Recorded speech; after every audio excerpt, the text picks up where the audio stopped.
And just like that, 3 has become 4. Olivia Bazaglo is with us, part of the DAZN team this week, who's been doing a magnificent job. You would have seen her on our social media platforms. Olivia, how you been? Yeah, good, thank you. I'm really enjoying Fight Week so far. It's good, isn't it? Yeah, really fun. It's just different, isn't it? Again, you've covered Fight Weeks in the UK before. This, though, I mean, you were here last time as well for AJ's fight against Otto Wallin. This is just so different from what we're used to. Yeah, so for AJ's fight last against Wallin, I only flew in for the fight literally night, so I haven't as you do. As you do. Fly in, fly out. So this has been a whole new experience for me, and like any of the fighters I've spoken to have said, it's almost like a new experience for them as well. Saudi do everything bigger and better, and it seems like this fight week has been the biggest and best that they've done so far. So I'm excited to see what the rest of the week's going to be like as well. You must have the most comfortable trainers or shoes I've ever seen in anyone, because you have not stopped running around. Yeah. Honestly, every time I see you, you're moving around quickly, interviewing someone here, someone there. They've got to be very comfortable. Yeah, they are. Do you know, I'm actually used to wearing heels, so wearing trainers has been so nice. I've done a lot of walking. My back's back at times. I'm like, right, but it's been so worth it. And I've already spoken to so many cool people, even yesterday at the Grand Arrivals, just being down there on the red carpet as all the fighters came through. And it's a really cool experience. And from now until the end of the week, I'll be doing the same. I'll be running about, I'll be here and there. But these are perfectly comfortable trainers, and don't worry. I'll be everywhere and it'll all be good. It is great, isn't it? A lot of your stuff has gone on Instagram, hasn't it? A lot of what you're doing for DAZN at the moment. Yeah, absolutely. And I think the rest of the stuff I'll be doing will be all over DAZN's Instagram, obviously, DAZN Boxing, all of the interviews we did yesterday. So we actually got quite a lot of the fighters. Obviously, we got the main 4, spoke to all 4 of them, so that's gone out.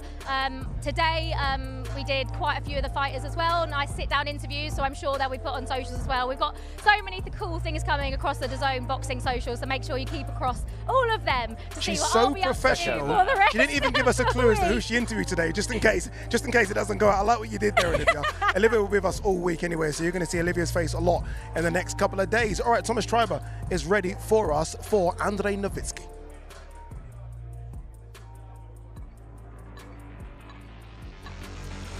And now let's welcome a native of Ukraine, now fighting out of Los Angeles, California, USA. Let's welcome the undefeated Andrei Rampage Novitzki.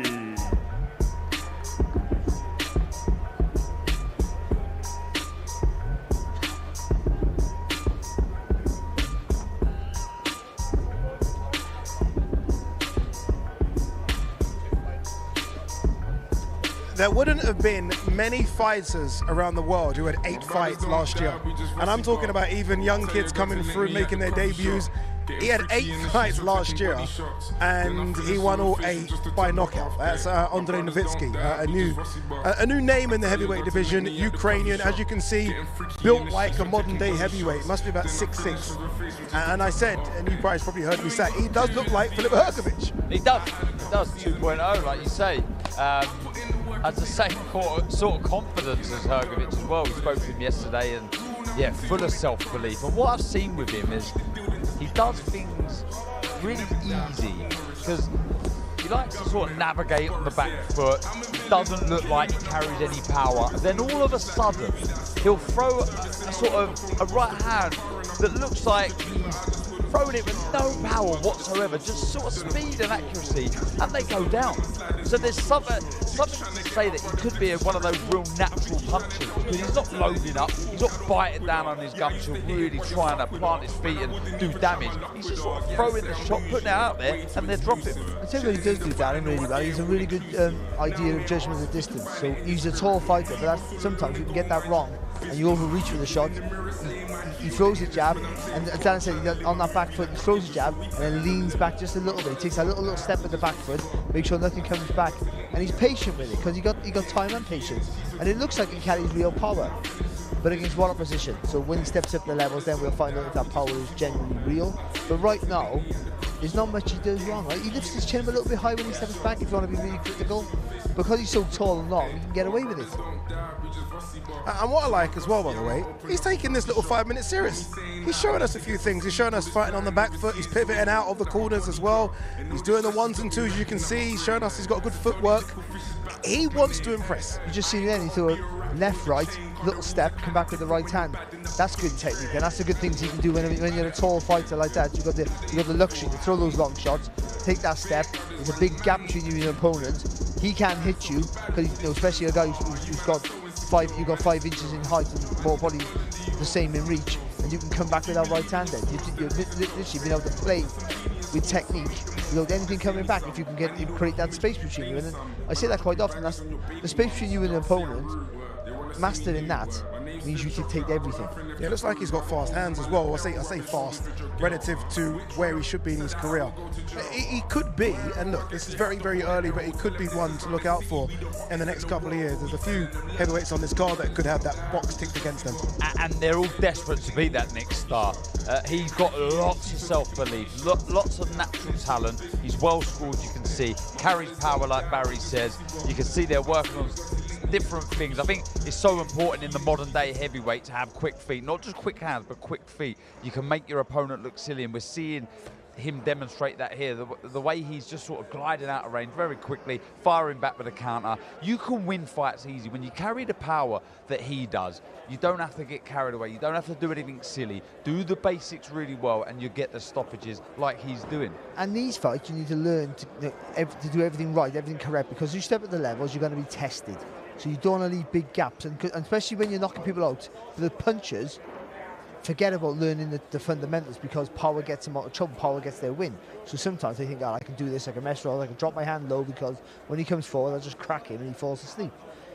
You have to learn it, because when you step at the levels, as we find with so many fighters, they take a shot better, they see it quicker, they ride it, they block it, they roll underneath it, whatever they do, or they hit you first.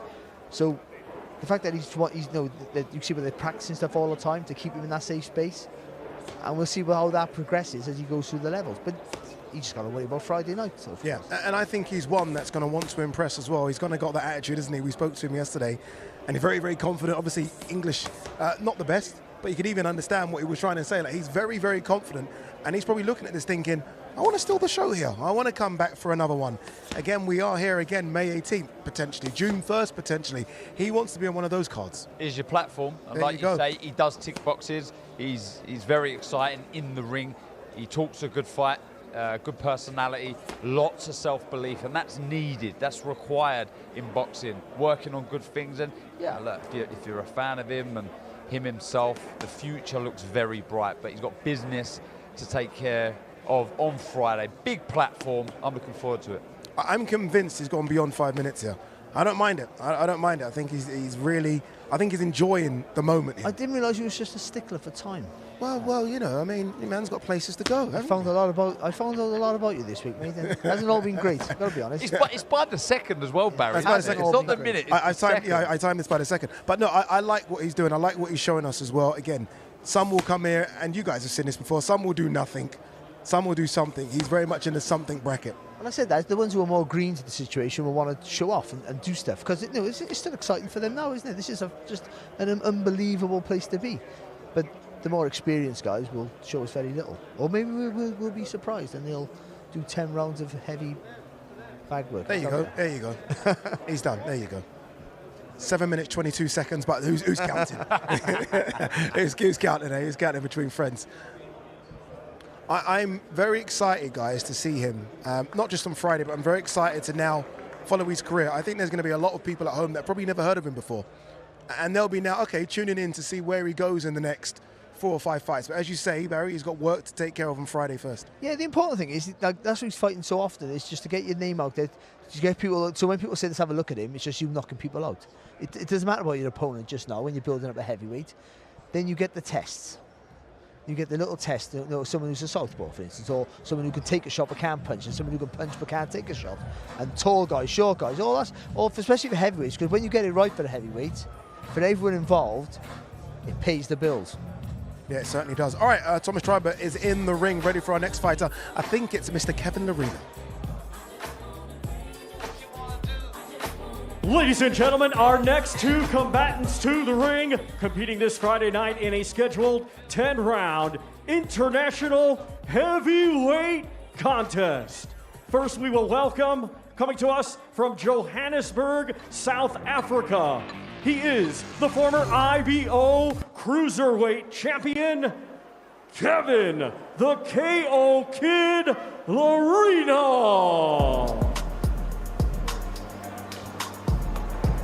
Yeah, for many years he was alongside Thomas Dustaven. You guys might remember him. But Kevin Lerena was almost a flag bearer for the big boys. Obviously, they've always had good smaller fighters, South Africa, but for the heavyweights and the cruiserweights, he was the flag bearer. And I think he's come in with a bit of a chip on his shoulder as well. Like, he's been brought out here as almost sacrificial lamb, and he doesn't think he is that. No, not at all. I mean, he's on a good rebuilding path since the Dubois loss, 2 good wins. And we spoke to him yesterday, and I liked what I was hearing. Feels, nah, this is my time. I'm far superior when it comes to experience, talent, and he just feels that. Look at the size of his fight. Yeah, big legs, and he must have played rugby as a kid. Yeah, I would have thought so. Yeah, there you go. Little air squats. That's what they're called, air squats. I was doing them this morning. There you go. Look at that. He is built like a bit of a tank, though, isn't he? Yeah, he is. His legs are fantastic, I think. Yeah, and that helps because, you know, if you can get it right, it generates the power from your legs. You push off your legs to get more power. But he was a fantastic cruiserweight, and moving up into cruiserweight heavyweight can sometimes be a problem. But what it gives you, it should give you, and we've seen that, say, with David Haye was a great example, the fast movement. He had power, David Haye, of course, but you know, Lerena has got the same sort of power. But you see here already on the pads, look how fast he can move the feet around the target. I want to see more of this, Barry. You know, I've seen him against Dubois, a little cumbersome almost, walking forward. I want to see this sort of spring. I think he's going to need to have this sort of movement. He doesn't really box, when you watch him in the past, he doesn't really box like that. He's a good boxer, he does a lot of things right, and he can move around, but he likes to really ultimately come forward behind the jab, but systematically break you down, and he's clever that way, and as a cruiserweight, he's very good and very good at it. You know what I saw Barry early in his career, early, but when he transitioned from cruiser to heavyweight, I thought he just put on a bit too much size too quickly. Yeah, that can be I look at him now, and he actually looks like he's finally put on the right amount of weight. I agree. I think that could be the I agree. He looks sharp, he looks nimble, he looks very good here. I'm impressed so far. I know he's only going through the motions here, but I like the footwork, I like the hand speed. This is good stuff. You know, I'm happy with what I'm seeing here. Lerena, like I say, and Barry was saying, he likes to be on the front foot, likes to come forward, but if he could show us a little bit more, there's going to be times here where Huni likes to stand in front of you, likes to get close, likes to get on the chest. Those feet are so important. I like what I'm seeing. Yeah, and look, I mean, the Dubois fight, Dubois, as we know, is a very, very good fighter, right? You look at his last couple of performances, and I think we can give him that tag. And I do wonder, maybe the big stage at the time, Tottenham Hotspur Stadium, 60-odd thousand, maybe that got to him as well a little bit? Of course you can. All those things can play a massive factor. Travelling away from home can be a massive thing as well, you know, but he's doing it again here, obviously Friday night. But I mean, it's going to be interesting to know how he's going to tactically take this fight tactically, because you got the Huni can box, but he likes to come forward, he likes to be aggressive, he likes to throw lots of punches. Is he going to want to box him? Looking here right now, it looks like he's going to want to get close and move around the target, but I'm not quite sure if that's going to be a good thing, because Huni I keep calling him Huni, my Huni he's a very active fighter, throws lots of punches, and he moves on the target quite well. Maybe not as fast as Lerena, we'll find out on the night. But I mean, if you're going to try and that physical strength, that's the worry for me for Lerena, always. That physical strength, the presence. You might have put on bulk, but it's not natural weight. And natural strength is different to manufactured strength, of course. But he has all that experience. You know, if you can take Huni out of his comfort zone, mess him up a little bit, get him into this sort of fight, then with his experience, you should really give him a really good chance. The KO Kid Lerena.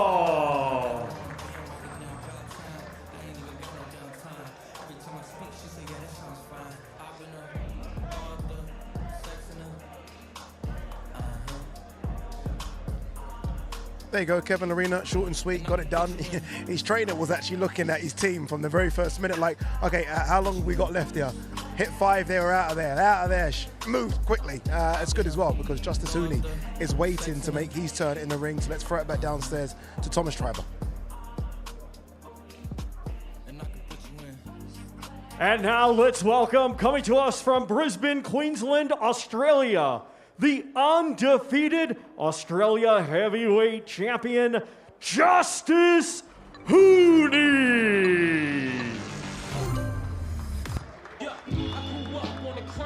The New York Times side, staying alive was no job at second hands. Moms bounced on old men, so then we moved to Chamberlain, a young youth. Here we go, Justice Huni from Australia, World Championship bronze medalist, World Youth gold medalist. Obviously, he has the amateur background, making his way now in the professional ranks. 8-0, 4 knockouts. Last time coming off a very good win, solid win against Andrew Tabiti. Takes another step up now against Kevin Lerena, but Darren, everyone is talking very highly about this young man. Including myself. I'm a big fan. I like what I see. Very well scored. You mentioned his amateur credentials there. Very, very good. He can do a bit of everything. Like Barry said, he can fight in the pocket. He also likes to move. You can see it there. Similar sort of tactics and workout to Lerena, who we just saw moments ago. I'm a big fan. I really am. Do you know what I will say about this? I really like this matchmaking. I think it's an intriguing matchup. You've got the experience of Lerena, you've got the talent and the amateur pedigree of this man Huni here. I really like this. We'll see what this man's made of Friday night. I know they don't give too much away, Barry, but even in a minute or whatever he's been in the ring, you can see he's a good mover. Yeah, and naturally smooth with his movements. Yeah, so because he's on the balls of his feet, that's what gives him the ability to move quicker on the target. When you get on the balls of your feet, you can do that pivot. That gets you from the left side to the right side, or vice versa, very, very quickly. And he's very good at that. And you throw punches from angles where your opponent can't throw back. That's what you need to do. You throw and they can't throw. You hit them, they can't hit you. That's the perfect way to box.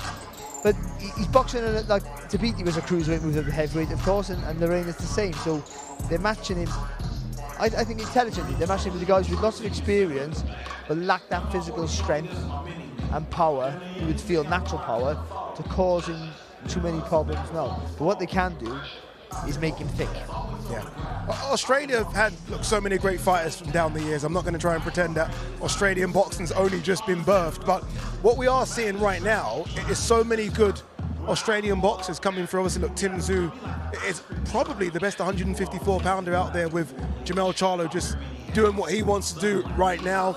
Jared Pataya, Sky Nicholson fights for a world title as well on the female side. The Maloney brothers, of course. The Maloney brothers, there you go. There's a lot going on in Australia right now. No, there is, but success breeds success.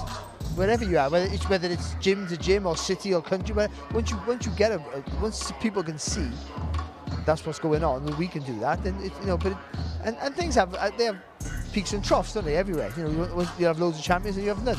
And that's how it works. But right now they're having a little bit of a purple patch. So, but you've got to capitalise on that, keep it going. That's very important.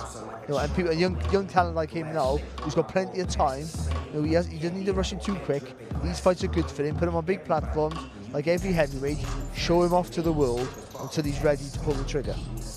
Is it also seeing how he handles the big stage? I mean, this is the big stage. His last fight was in Mexico. It's still a big fight, obviously, but completely different to what we're going to see on Friday night. Yeah, it is, but I think his amateur pedigree will help him in those situations. You travel to big, important competitions where you're under a lot of pressure. You're flying the flag for your country. You want to do well. You want to do your country proud. And that brings an element of pressure. This is completely different, but it will hold him in good stead.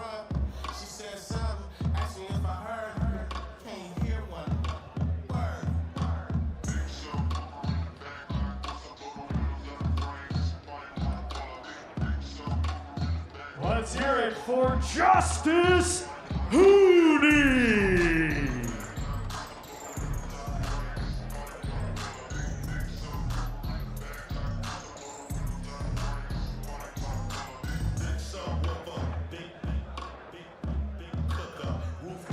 Very quickly, Darren, on this one, you mentioned matchmaking. This is fantastic matchmaking, isn't it? Again, the experience of Kevin Lerena against the youthful exuberance and the youthful talent of Justice Huni.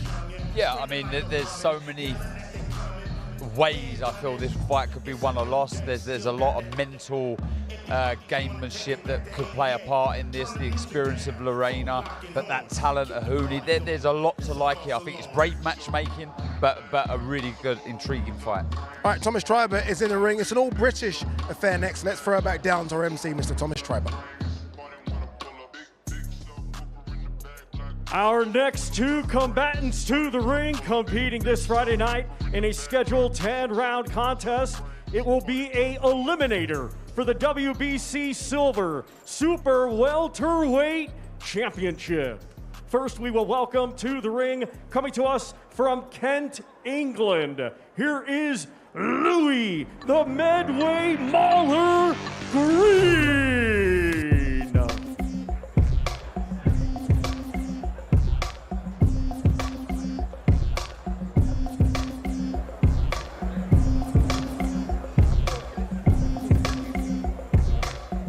I'm going to jump in here, Ade. I think, well, I don't think I was very sure you was very scared yesterday. Who, me? Yeah. I was scared. When Lewis Greene come on this platform here, I could see you sort of step back a little bit. You looked a little wary. I'm from the mean streets of Lagos, Nigeria. Not scared of anyone. But no, look, he's all business. All business, this man. Comes in, and look, I like that. Not every fighter is going to come in, smiles and handshakes. Some fighters know exactly what they're here to do, as does this man with a lovely beard as well. Can we get this on camera? Look at this beard. Mr. Steve Bunce is with us now. Steve, how are you, my man? Yeah, good. How are you, man? Not bad, not bad. Hello, man. How are you, boys? You all right? Is this for the future? What's going on here? Is it for You know the what? future? I didn't have a shave, then I had a beard, and I'm loving it, to be perfectly honest with you. Steve, you've been out here for all of these events, all these big ones in Riyadh. What do you make of this one? What I like about this one, it feels more like, this is a really odd thing, it feels more like a show, a proper show, like a boxing show, whereas some of the other stuff we've been at, not necessarily been grander, but it's felt like an enormous, ridiculous event. The Bandits, the Day of Reckoning. It was all seemed so much bigger and grander. I think the fights on this one can hold their own with anything. Nick Ball, Vargas, and the main event. It's great. It's Big Zhang against Parker, all good. But those all felt like massive kind of, I don't know, events, maybe not the right word, but they were like happenings. This just feels like a really good show. It just happens to be outdoor in Greek world, in Riyadh, with dinosaurs over our shoulder. Apart from that, it's all normal. Talk to me about the main event, Steve. You've been involved in boxing a long time. Does Francis Ngannou have a chance? A real chance? Well, going into the Tyson Fury fight, I believed he had no chance. I knew he was brave, I knew what he'd achieved in kickboxing, I knew what he'd achieved in MMA, but I did not give him a chance against Fury. Bravery and heart for 5 or 6 rounds, then I imagined Dewey Cooper and Mike Tyson pulling his head onto their shoulders after 7 rounds, waving. Oh, I wrote the whole ending. I was so convinced that was how it ended. And Barry Jones said, yeah, you're right there, Steve, that's just the Barry end. Everyone I spoke to agreed with me. Then on the night, after 10 seconds, not being an after timer, I thought, he's in this fight. He was just doing the basics. So fast forward to now, does he have a chance? Well, that Francis Ngannou didn't give anything away, went in straight lines immediately, good jab, solid jab, didn't leave any gaps, didn't waste any punches, never panicked, never threw a second shot if he missed with a first shot. That heavyweight's got a chance against anyone. The difference is, can he step it up? From doing the basics really well, he can't suddenly start doing tricky things. I don't believe he can, Darren and Barry and Andy. He can just do the same. If he does the same stuff, the secret's out, we know what he can do, and surely AJ, with Ben Davison, surely they're planning for him just doing the stuff he does well, and that they're going to try and do their stuff better. That's the simple interpretation of it. Steve, you've seen AJ go this week. What you see in him this week? Anything different than what you've seen in the past? Yeah, listen, and I may have said this in the past. I stood with AJ yesterday. I had about 12 minutes with him there. And his opening gambit was, Steve, I'd just been listening to an interview we did 14 years ago. Wow. And he was just relaxed. His shoulders were down. But there was a bit of intensity, a bit of fire, because I don't think he's ever been in a fight where he loses more if he loses. Yeah. Okay, Ruiz, he got an unbeaten record, no problem. Usyk, he failed to win 5 miles from his house in front of 60,000 at Spurs. But if he loses this, and we know the unjust kicking AJ gets, let's get that right as well. If he were to lose this, I think he realises that, and that's why I think it's That's why I think we're seeing a different AJ. I mean, you guys had a bit of him yesterday, didn't you, up here on the stage? I saw you. And I mean, that was my interpretation. I just felt he was focused, he was calm, without being hyped, which is beautiful. It certainly is. Lewis Greene's out of the ring now. That means Jack McGann's ready to jump in the ring. Let's throw it back downstairs to Thomas Schreiber. And now let's welcome to the ring, coming to us from Liverpool, England. Here is the undefeated Jack the Pilgrim McGann.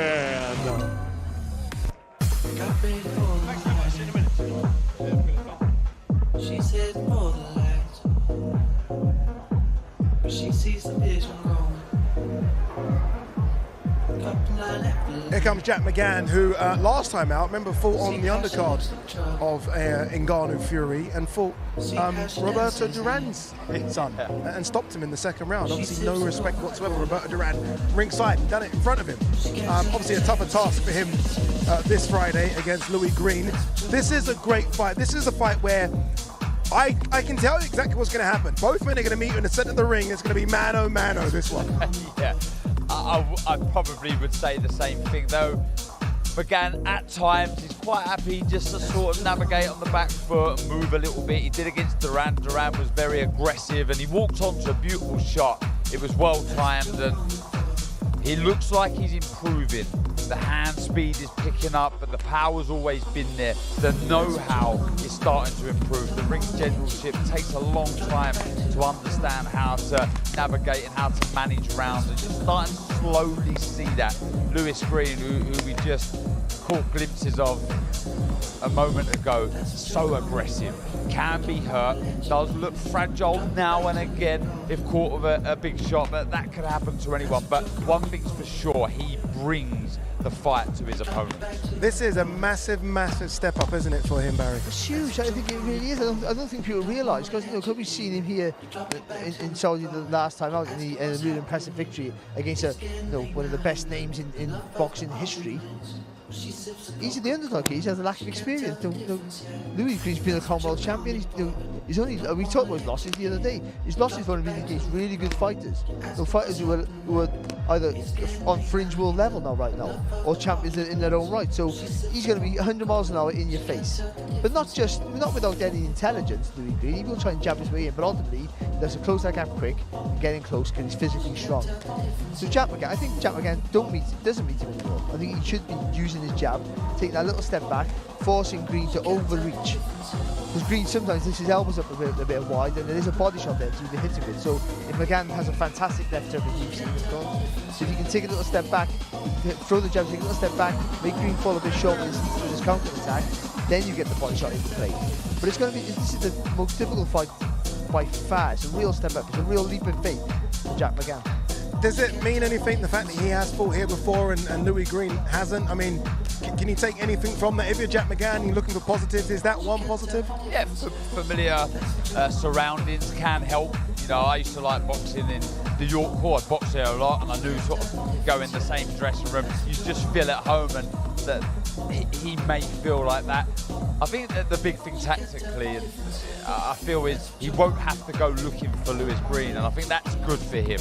I think, like I say, the hand speed is starting to improve, but it's a really, really good fight. All right, Jack McGann is done and wrapped. For Jack the Pilgrim McGann.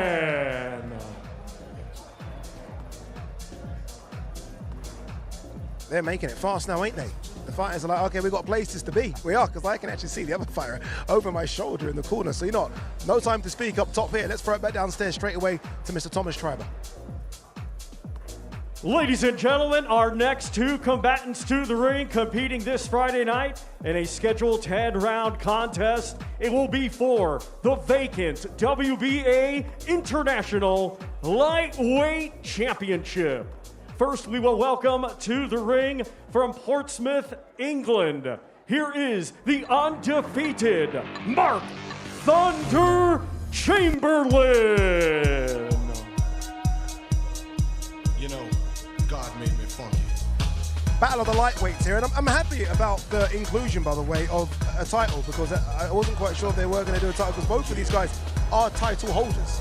Like, the British title could be on up for grabs here. The European title could be up for grabs, but you heard it there, the WBA International Lightweight strap will be up for grabs. Mark Chamberlain makes his way to the ring, unbeaten, 14-0, 10 knockouts, so we know he can crack a little bit as well.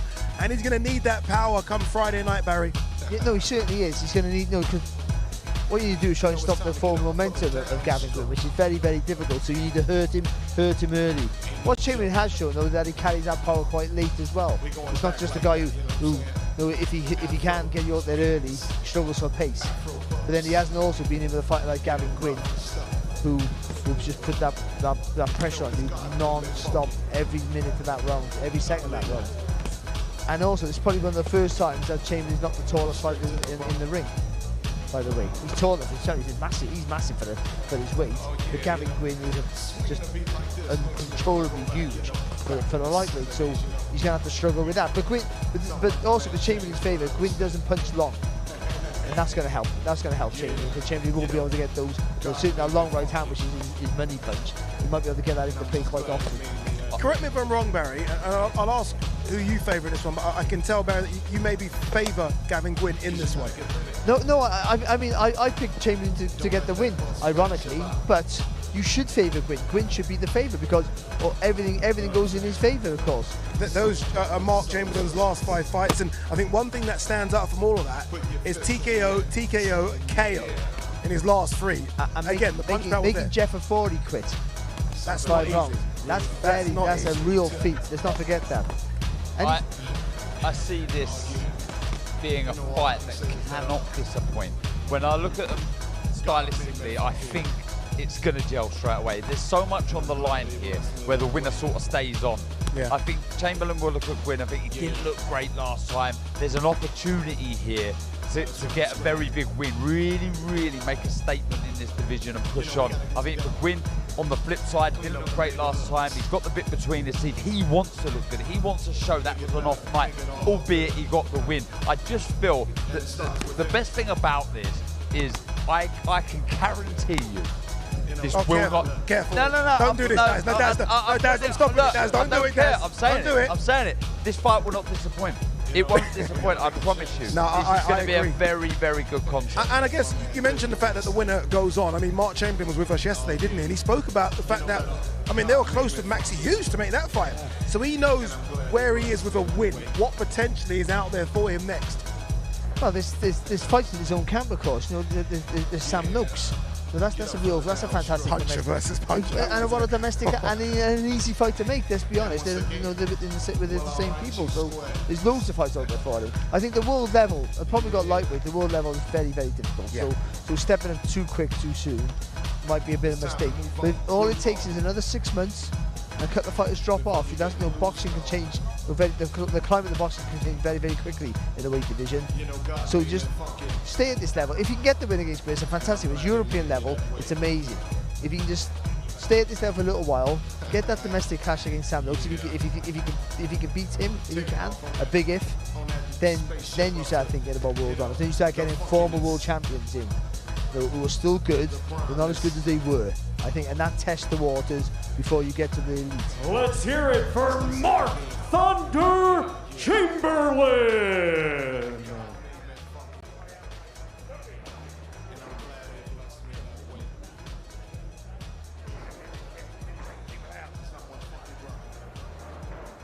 Mark Chamberlain there going through the paces, looking very, very good. Again, brings an unbeaten record to this fight, 14 wins, 10 knockouts. His opponent, Gavin Gwyn, is standing by. So let's throw it back downstairs to Thomas Treiber. And now let's welcome to the ring, coming to us from Wales, here is Gavin Gwyn.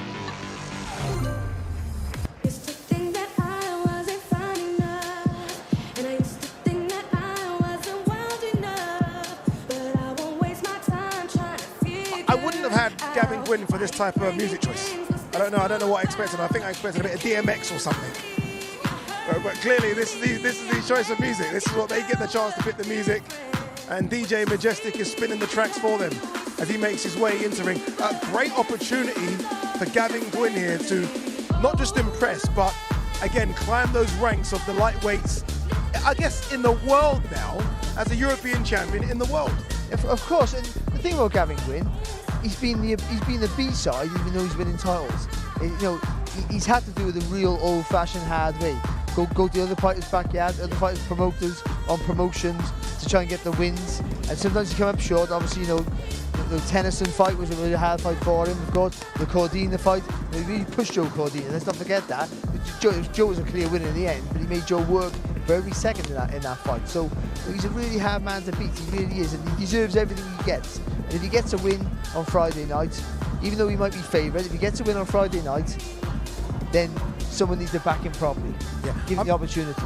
That last fight has got an asterisk next to it, obviously because of the injury to Emiliano. Obviously, look, they had to pull him out. When we spoke to Gavin, he said, look, he felt the tide was turning. Yeah. So that might be a fight that they need to revisit sometime down the line, just to kind of get that asterisk away from that win. I don't think they will. I don't think so. Emiliano, he was crafty. He was in that who needs him gang. I think he was about 40, and he knew how to fight. He knew how to manage rounds.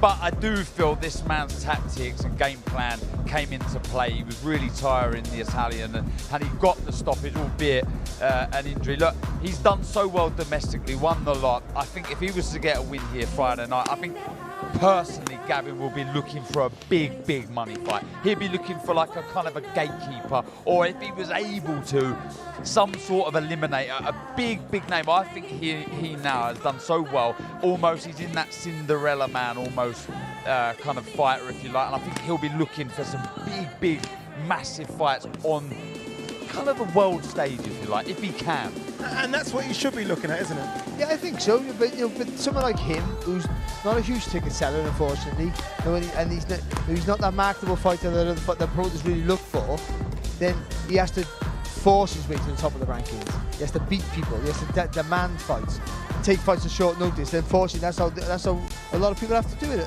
So, but he's willing to do that. This is not new to Gavin Gwyn. He knows he hasn't got the backing. He knows when he signed with one promoter, they're signing him, so their fighters can beat him, take the titles off him, and beat him. But he doesn't care. He just wants the opportunities to get the wins. And listen, when he's fighting on all cylinders, he's a very hard man to beat. Obviously, look, we're quite far away from Gavin Gwyn, but in terms of the weight, but he says he can go one weight class lower. I'm not quite sure about that. Does he look okay with the weight right now? I think so. Full face, doesn't look drawn. Looks good, looks comfortable, and I believe in what he was saying. I don't know why he would say that. If you think he could drop down, he obviously won't drop down, but he looks good. It looks absolutely fine to me, and that is absolutely remarkable with the size of him. It's incredible. It doesn't make sense, if I'm honest with you. It really doesn't, but he's going through the paces, and I think we all think this is going to be a crazy one, this.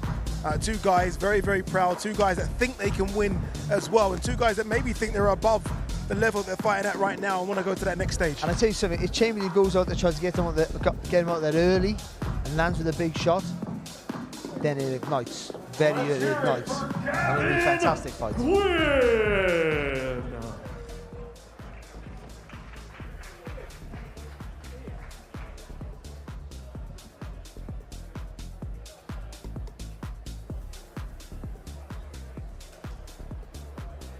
Gavin Gwyn, Mark Chamberlain, again, WBA international belt up for grabs, which again puts him in the WBA rankings. And as Darren said, in terms of wanting that big fight, right, that Cinderella story for Gavin Gwyn, you win on Friday, the opportunity could be there. All right, let's throw it back downstairs to Thomas Schreiber. I think this is the WBC featherweight champions about to make their way to the ring. Ladies and gentlemen, our next two combatants to the ring competing this Friday night in a scheduled 12-round contest. It will be for the WBC Featherweight Championship of the World. We will first welcome the challenger coming to us from Liverpool, England. Here is the undefeated Nick the Wrecking Ball.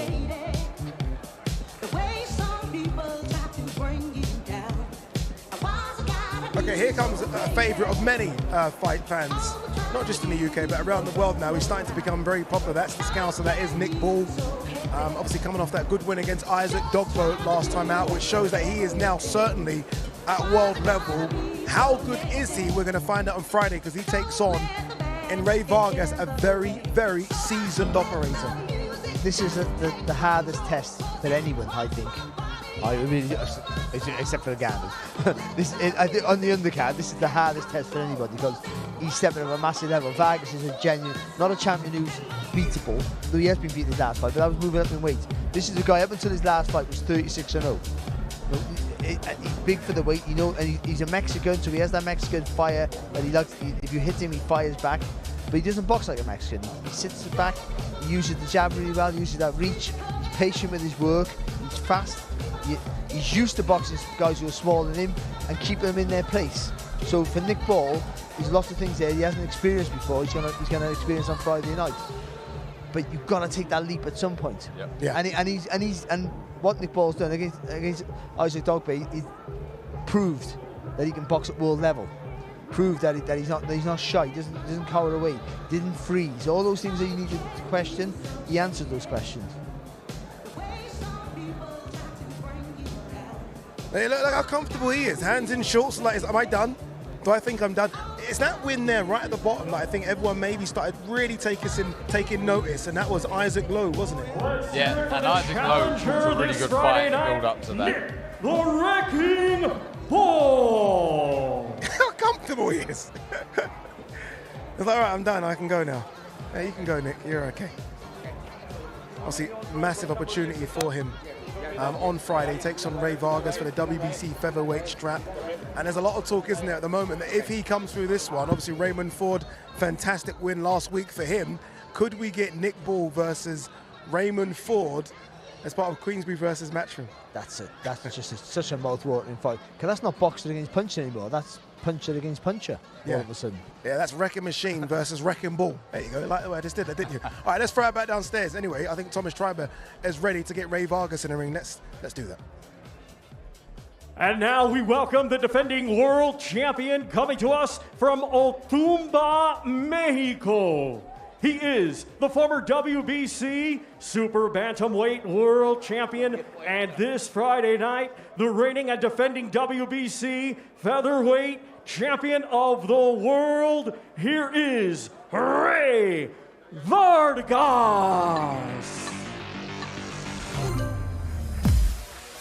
Listen, baby, ain't no mountain high, ain't no valley low.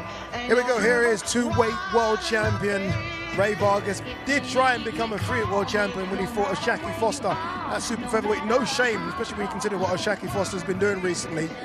Failed at that, but is still the reigning WBC featherweight champion. And I think the favourite to hang on to that title as well. Yes, certainly on paper. He's been there, he's done it.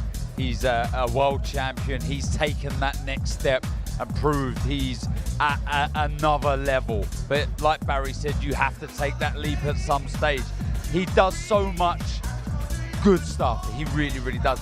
Against Oshaki Foster, a very tricky customer. He fell short, but he dared to be great, if you like. Another division world champion. He drops back down now in what will be a brilliant fight. Eddie Hearn has joined us. When Eddie's this casual, as you can see in about 5 seconds, I know that means the good whistle's coming out on Friday. No, I've had a nightmare. They told me it was coffee, and I got it confused with the oatmeal. The team tracksuits, you know, of AJ. They're on a WhatsApp group. I'm not even on it because I'm too old. But I saw it was a leaked WhatsApp that they were going for the coffee tonight. Okay. But I went with the oatmeal, and I've just seen them all. I'm in the wrong colour. What do you make of Ray Vargas? Obviously, look, a lot of people at home will be cheering on for Nick Ball because of what you said, Raymond Ford versus Nick Ball. But that's a legit world champion in the ring. Fight. I actually made this fight with George Warren, and because I know Louis de Cubas, who manages him.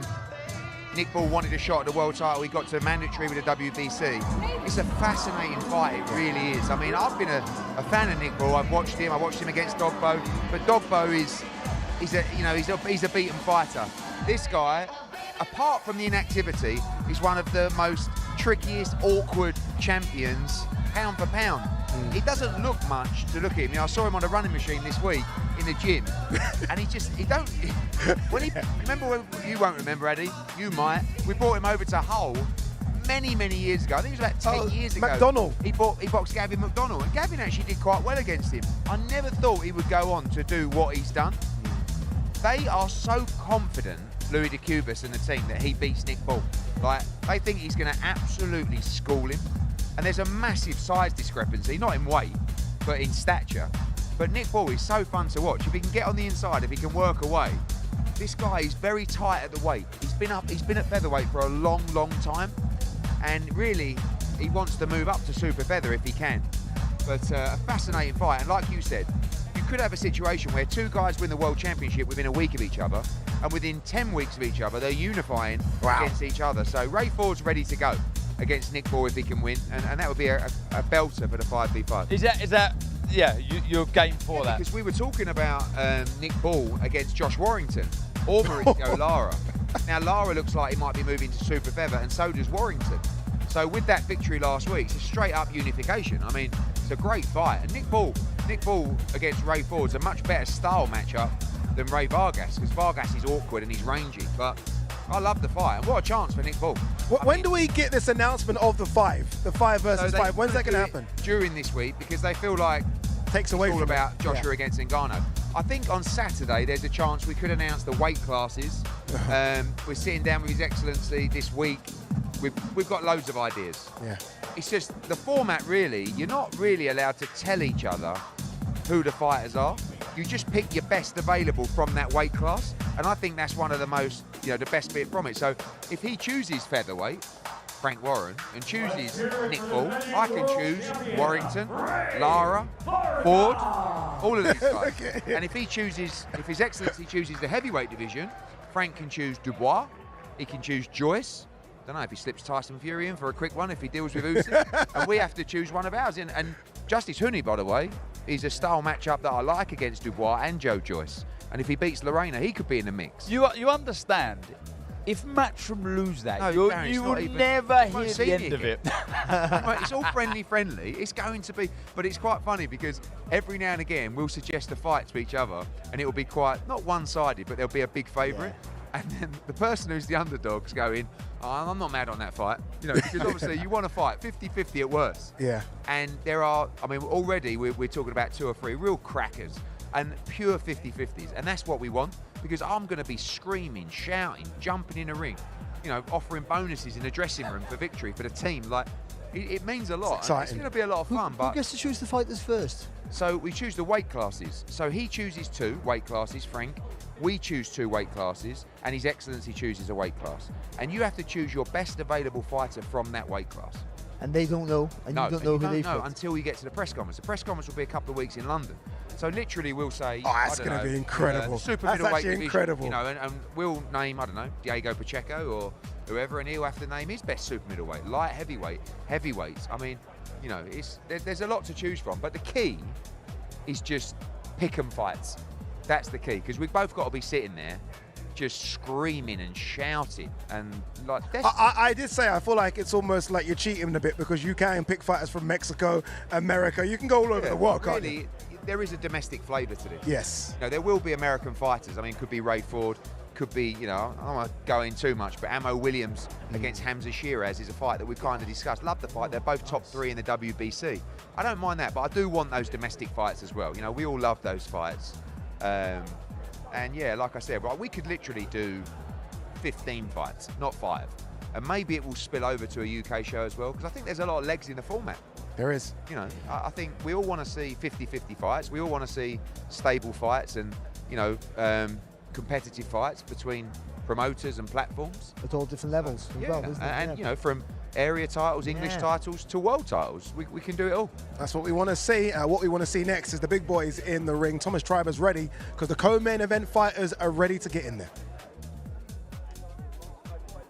Our next 2 fighters to the ring, competing this Friday night in our co-main event. It is scheduled for 12 rounds, and it will be for the WBO Interim Heavyweight Championship of the World. Let's first welcome to the ring the challenger, coming to us from South Auckland, New Zealand. He is the former WBO Heavyweight Champion of the World, Lupe Soliai La'auli Ali Mali Etoa, Joseph Parker.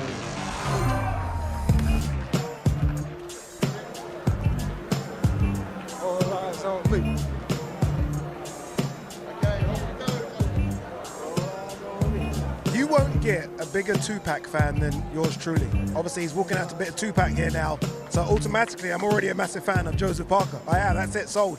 Joseph Parker for the win. This is a fascinating matchup between, as I said at the top of the show, two guys that have had incredible 2023. He's got a lot of support here as well from the locals. Obviously, he has fought here. He's got that now. Once you beat a Deontay Wilder, they gravitate to you, don't they?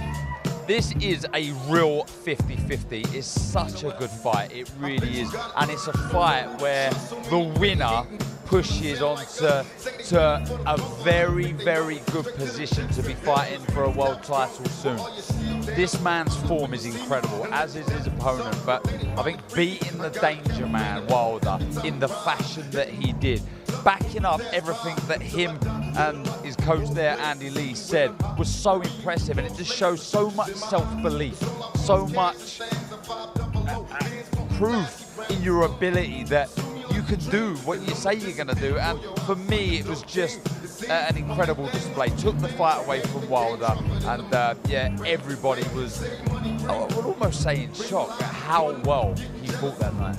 I think he showed an adaptability that I wasn't sure that he had in the Wilder fight, because he's known as being a boxer. He's been a bit flat-footed at times as well, and having to slug it out. But I think he showed the quickness of his feet, which he had, but in a different style. The charge forward, of course, and move. But you look at there, so the Joe Joyce defeat, which is, he boxed quite well, but he was getting beat, and then when he got hurt with a shot, and he was exhausted. The Jack Massey fight, I thought that was the end of it, because even though he beat Massey, Massey's a cruiserweight, and he didn't look great. He struggled. He won the fight, but I mean, he really struggled. And then he went away, worked away, and then we go to Simon Keane, an undefeated fella, but he got the job done, like he would have. But he went in against an underdog against Wilder, because he thought he could outbox Wilder, because everyone can outbox Wilder until he hits you. But he didn't, and people say Wilder also is gun shy, and that might be the case, but he didn't allow Wilder to throw punches. He smothered his face, and he had to be brave to do those tackles, because you've got to go into the fire. If you walk onto a shot against Wilder, you're sleeping. And what we know about Parker, he takes a good shot, and what we also know about Parker is he's tough. He gets up and he continues to fight. He's a hard man to keep down. I'm so happy you said that you thought he was done after the Jack Massey fight. So did I. At this level anyway, obviously, look, we've seen so many heavyweights continue at lower levels, but at the top level, after the Joe Joyce defeat, I thought he took a lot of shots in that, and I thought against Jack Massey, it's kind of that was that. To see him where he is now, I mean, it's testament to the guy in the ring with him. Andy Lee, we all know personally, obviously great former fighter, and now proving him that he's a great trainer as well. Yeah, he knows the game inside out. He studies the game. He's almost a historian. He spends so much time studying opponents' old fights, always looking to take on new knowledge. A great man. He really is. He was a tremendous fighter himself. And just going back to the record there, I wasn't getting carried away with it, because though he was unbeaten Simon Keane, he was very muscle bound and not at the level he's fighting at now, facing Zhang. But there was something in that fight where I thought, wow, he looked sharp, not just with his hands, with his feet. The defense was really good. And like I said, I wasn't getting carried away, but I started seeing something. Was it like an AJ Otto-Volin moment? Like the kind of what you saw with AJ Otto-Volin, like, okay, it's finally clicked. Yeah, but look, with Wallin, he was more proven, and he was more of a dangerous opponent than Keane. But regardless, you can only beat who's in front of you. Yeah. It's how you beat your opponent. And for me, there was so much to like in that. You know, total disregard for Simon Keane. He just knew he was levels above, but it was the hand speed, the variation, the spike, punching through the target. His defense was on point, and he took that confidence, that momentum from that fight into such a dangerous fight with Wilder, and again delivered. So confidence, form is very good, but so is his opponent Zhang's. And let's not forget, Zhang's a southpaw as well, so someone like Parker likes to work beyond the jab, or closer distance quickly against Wilder's not going to work as well against a southpaw, because you're walking into that lead hand, and that lead right hook of Zhang is very fast, very accurate, he turns it over. It doesn't need to travel far, but he's a big heavy lump, and he turns his body into it. Because people forget about Zhang, Olympic silver medalist. No, he might have won another medal becoming against Anthony Joshua in London. Let's not forget that. So his technique is very, very good. He turns his body to the shot, and that's why he doesn't have to rush his feet. And sorry, Adi, how important again could Andy Lee be, who was a terrific southpaw himself? He'll know pros and cons in fighting a southpaw. He will play a massive part in this contest. Yeah, Andy Lee, obviously, look, again, as we spoke, fantastic trainer. They might have sparred a couple of rounds. Nothing serious, but again, Andy Lee, as you mentioned, southpaw, tricky, knows what to do. It'd be very interesting to see the sparring that Joseph Parker's actually had for this fight. I tell you what, not many big southpaws. No, there's not without essence of danger. Put it that way. The feet are the most important thing for Parker in this fight. It's all about how he moves his feet in and out. You've got to be in and out with his feet. He can't stay there too long. And if he does stay there too long, he's got to get that left foot on the outside. So Zhang's got to turn his body to let his left hand go, which would be his backhand, of course. And you've got to be rolling underneath that lead right hook. That's the real danger for Zhang. So you've got to try and keep him turning. You haven't got to be dancing away because he'll walk you down and then you'll waste a lot of energy. You've got to be in and out with your feet, working your punches the best you can. And when you do get close, you've got to go. I keep saying that semicircle, but with Zhang, you've got to keep going one way. Keep him turning. Well, you can punch and he can't punch you. But I think it's very difficult. Darren, it's been several fights now with Andy Lee. Obviously, look, his long-term trainer coming through was Kevin Barry. How long does it take to get in sync with a trainer? Because these two, Andy Lee and Joseph Parker, look like they're really in sync now. Yeah, and if I talk about the main event, so does AJ and Ben Davison. Sometimes that chemistry, that togetherness is just there from the off, and sometimes it just doesn't happen. It's a gamble. Let's hear it for the former world champion, Joseph Parker.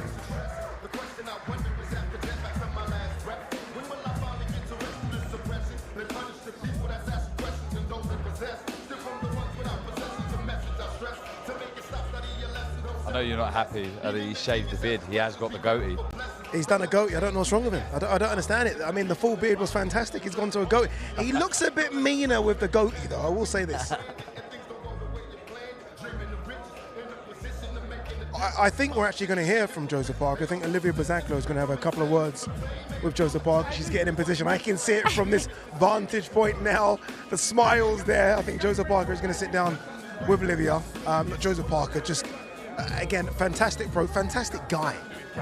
Yeah. And it helps. It warms you to a fight. It's very difficult to not want him to win in any fight because he's that sort of guy.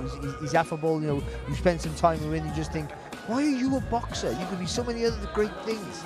And he can't. He's just a nice guy, but he just seems like a guy who could just do lots of other stuff. But he's good at it. That's why. That's what he does. He's very good at it. And that nice demeanour he has, he's one tough guy.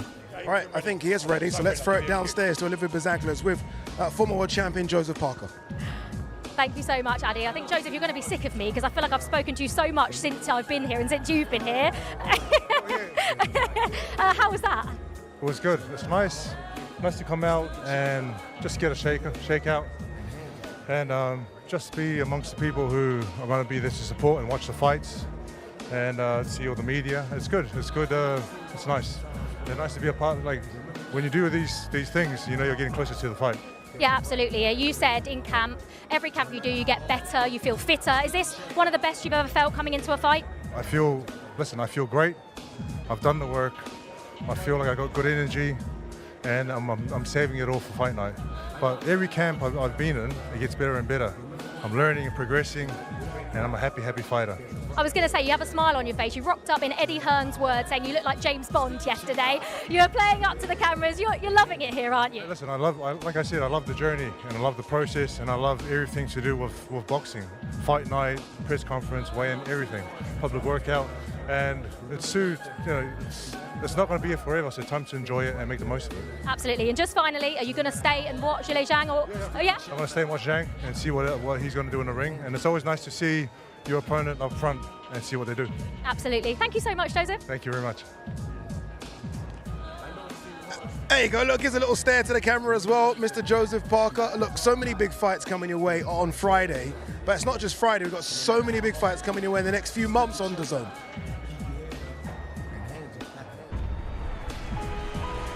This will be the greatest atmosphere you have ever witnessed in a boxing ring.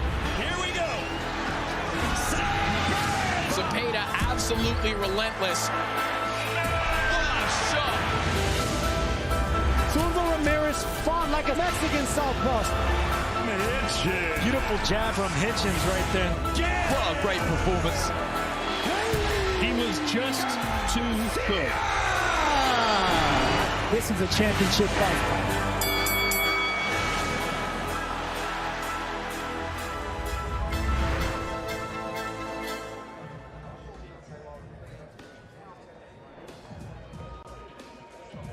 Some big fights there, Eric. You can't say you're not being entertained right here on the Zone. Thomas Triber's ready to get in. The man I think is a big, big problem for all the heavyweights, and that man is Big Bang Zhilei Zhang. So let's throw it back downstairs to Thomas Triber. Let's now welcome to the ring the defending champion, a native of China. Now fighting out of Bloomfield, New Jersey, USA. He was a 2008 Olympic silver medalist, and this Friday night, the reigning and defending WBO interim heavyweight champion of the world, Zhilei Big Bang Zhang.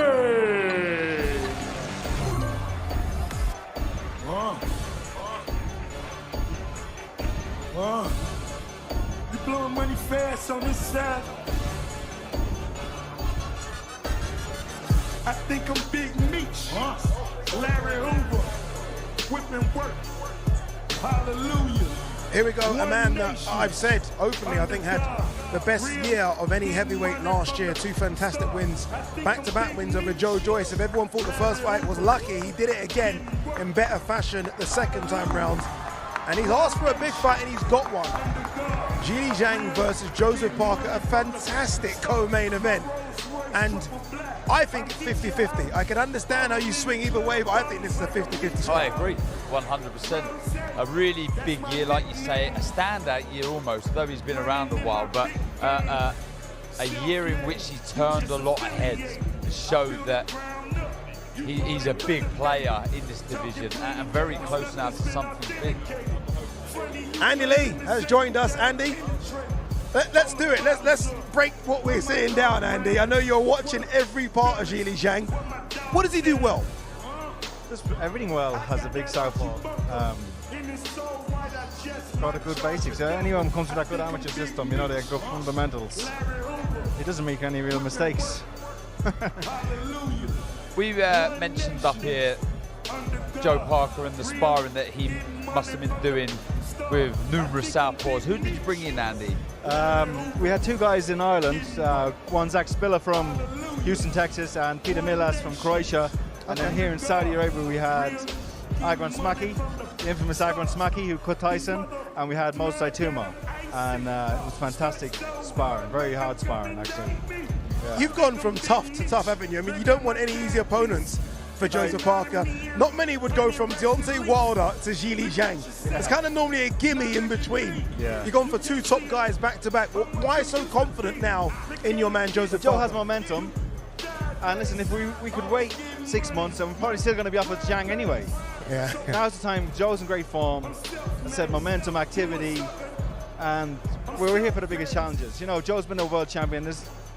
He's not undefeated. It's like he has nothing to hide, nothing to fear. He's going in there for the best fights and the biggest fights. Tactically, this is obviously going to be a bit different to the Wilder fight. Is this about being a bit more cute, a bit more selective with the shots as opposed to being that dominant on the front foot? Yeah, it'll be very hard to be on the front, I think, with Zhang. I think Zhang is gonna watch the Joyce fight. I think they're gonna pressure Joe and walk forward. That's what we're prepared for anyway. And if it goes the other way, if he stands back, even better for us. But I expect him to come bring pressure. And that's what we're trained for. So Joe's gonna have to box smart, pick his moments, not be predictable with his punches, because Zhang waits, sits in the pocket and waits with his hands high, and as soon as you punch, he'll punch with you at the same time. Very, very dangerous fighter, Zhang. So Joe's got to be very clever. Pick his point, pick his shots, pick his spots, and move. Be alert at all times.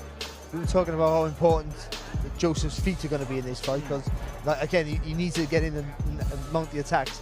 He can't hold his feet against Zhang. Yeah, but you can't also run. You can't run with this guy either. Because you're going to give him too much momentum. You have to earn his respect and make him fear coming in. You know, you got to kind of get that respect from him. So, yeah, it's moving him around, forcing Zhang to move around the tag. Yeah, side steps, not straight lines. It's all these things are good in theory and practicality. When you get in there, it's a fight, and at some point they're going to have to let their hands go, and we'll see how they react. But what we saw against Joseph Parker, he's willing to be brave to do those tactics, like he did with Deontay Wilder. No, he was brave enough. No, those tactics were fantastic. Yeah. You have to be brave to do it, didn't you? Yes, you have to be. Yeah, and you have to believe in it. Yeah. And it's not like I got all this credit about a great game plan, and it was a great game plan, but it was collaborative. You know, he had to believe in it. He had to agree to do it, and I set it out, and he gave some input as well about doing things a certain way. And and then I think he had. If he didn't believe in what I told him to do, it wouldn't work. So he's a big part of the plan as much as I am. When did it click with you and Joseph? Was there like a fight or a round in a fight where you thought, there? No, I think the activity's been very good for him. If you look at our career together, our time together, he had first fight with Chisora wasn't no time together, but in the second fight with Joe was really good performance, and that was more time together. Then we had a long layup and he ran into Joyce, which is totally bad timing. For Joseph's development at that stage, it was just the wrong fight for me.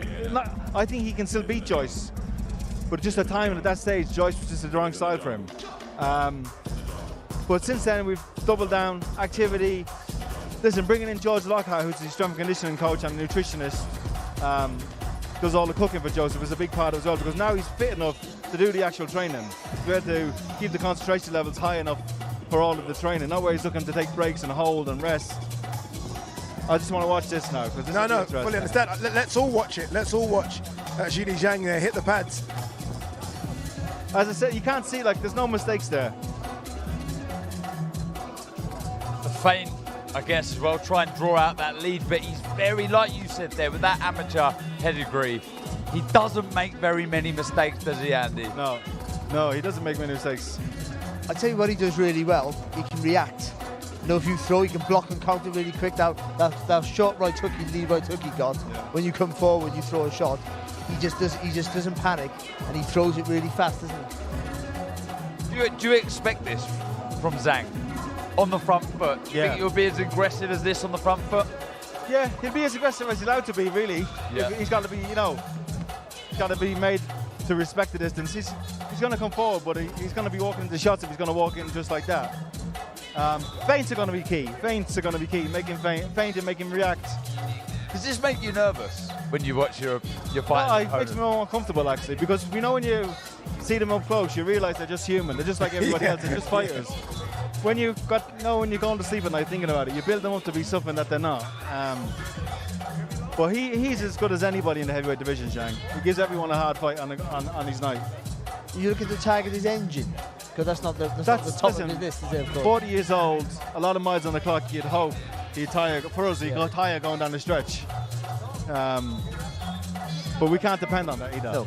His engine's been better, even though we've had 2 stoppages against Joyce. He looked busier in those fights, I thought, than he did in previous. Yeah, he just giving me the eyes there, looking up at me, so he knows I'm watching. You probably feel it burning into the back They of better his look head. over about 4 or 5 times, like, okay, let's see what's going on.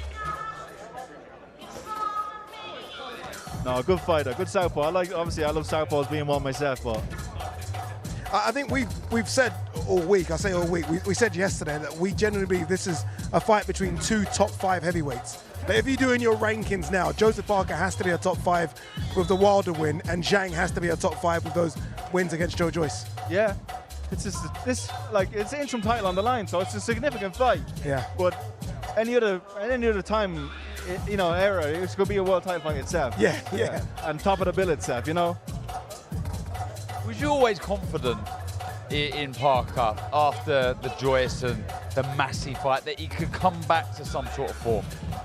I've known Joe, I think Joe still hasn't reached his peak there, and it's like, he has all the coordination and ability of a middleweight. He can do it all. Just the conditioning and the belief. I think it's, and I think he probably admitted himself he fell out of love with the training, from overtraining or not training enough, and not living life outside the gym. I think Yeah, and he's seen the benefits of all this the way he's rededicated himself.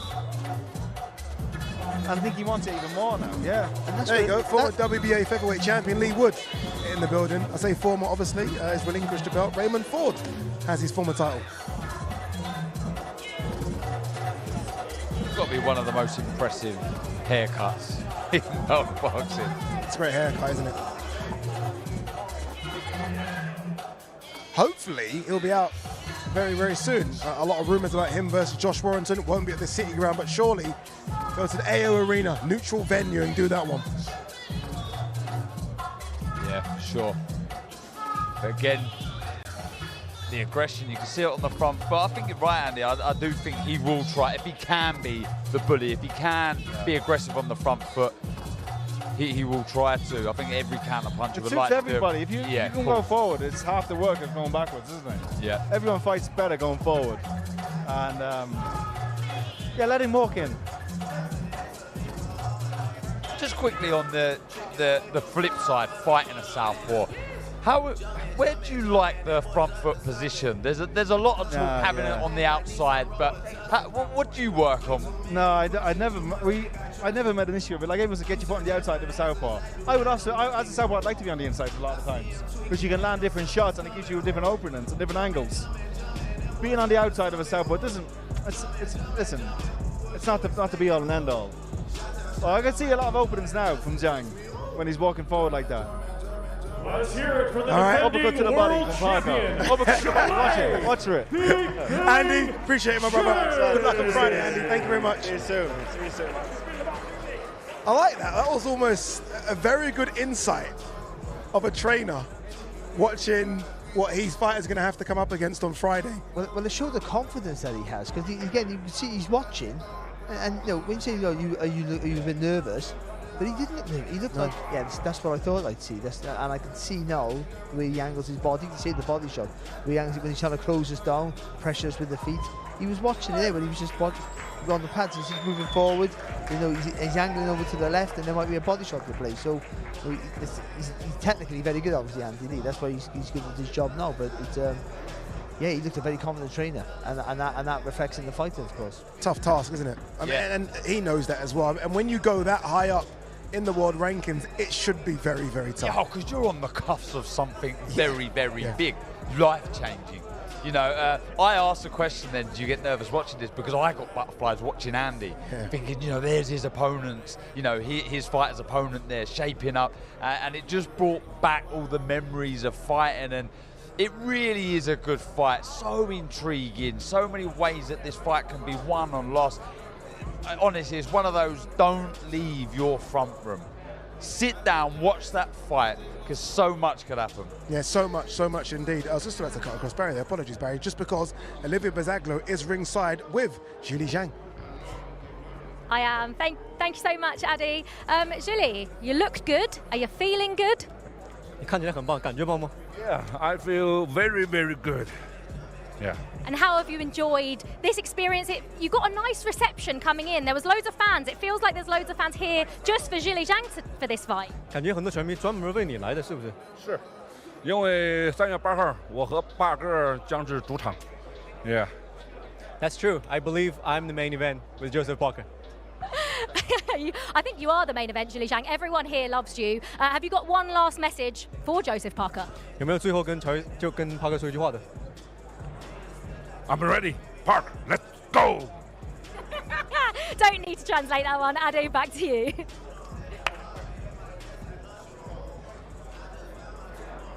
I'm so happy this man's here because he doesn't really do a lot on camera. That man, Mr. Sean George, obviously trainer for Zhilei Zhang. It was fascinating for me when Zhang was fighting Hrgovic and I saw you ringside and you was doing it in English, you was doing it in Chinese, you was doing a bit of everything. How long have you been working with Zhilei? Over 14 years. I've been working with him for over 14 years in China, in the US, as an amateur. Yeah? And professional, yes. I've openly said that I think, look, I can make an argument. Obviously, look, Fury and Usyk, 1 and 2, just because they're title holders. But I think you can make a very good argument to say Zhilei Zhang could be the third best heavyweight in the world right now. That's what we want to prove. We want to show everybody who Zhilei is and what he can do against the best fighters in the world. That's why we're taking a guy like Joseph Parker, former WBO heavyweight champion of the world. We took that fight with ease because I'm confident in Zhilei's abilities to win. Let's talk tactics here. I know you're not going to give too much away, but we're seeing Zhang working out there, quite aggressive on the front foot, looking to come forward. Are we going to see that Friday night? You're going to see a little bit of everything. Yep. Zhilei is one of those fighters that he could actually do everything. He's one of those fighters that can make adjustments. Yep. That's a lot of things that you guys are not paying attention to is that he can make adjustments according to. There's a little bit different Zhilei every time you see him. And from Hrgović to the first Joe Joyce fight to the second to now, you're going to see a whole nother strategy coming in. It's a different fighter. What I find impressive about Zhang is how quick his reactions are for such a big fella. I know he's technically good because he had that great amateur schooling, but how quick his reactions are, especially with that lead right hook. In my opinion, Zhilei is he's well schooled. He's athletic, big man. He can move around much more than much more than he leads on as well. He's not one-dimensional. He doesn't just come forward. He does a lot of things in there. He can work the body. He can work the head. The game plan for this fight is just keep making adjustments according to it, but we're going to do what we want to do. Nobody's going to stop us from doing it. We bang on everything till he folds. Obviously, it's a team effort, and what we have seen with Zhilei is the cardio has improved a lot. I think the Jerry Forrest fight, we saw the gas tank ran empty very quickly. Maybe little was parts. Was it that fight? The Jerry Forrest fight? Yes. I thought maybe the gas tank ran empty. Yeah, that was yeah. Yeah, I think that's fair. And I thought the Hrgović fighter won, but there were certain parts in that fight where he maybe took his foot off the pedal. The gas tank against Joe Joyce in both fights was full, very full. How have you worked on that? My question to you is, do you think Hrgović is a good fighter? Very good fighter. And he's a good puncher. Yeah.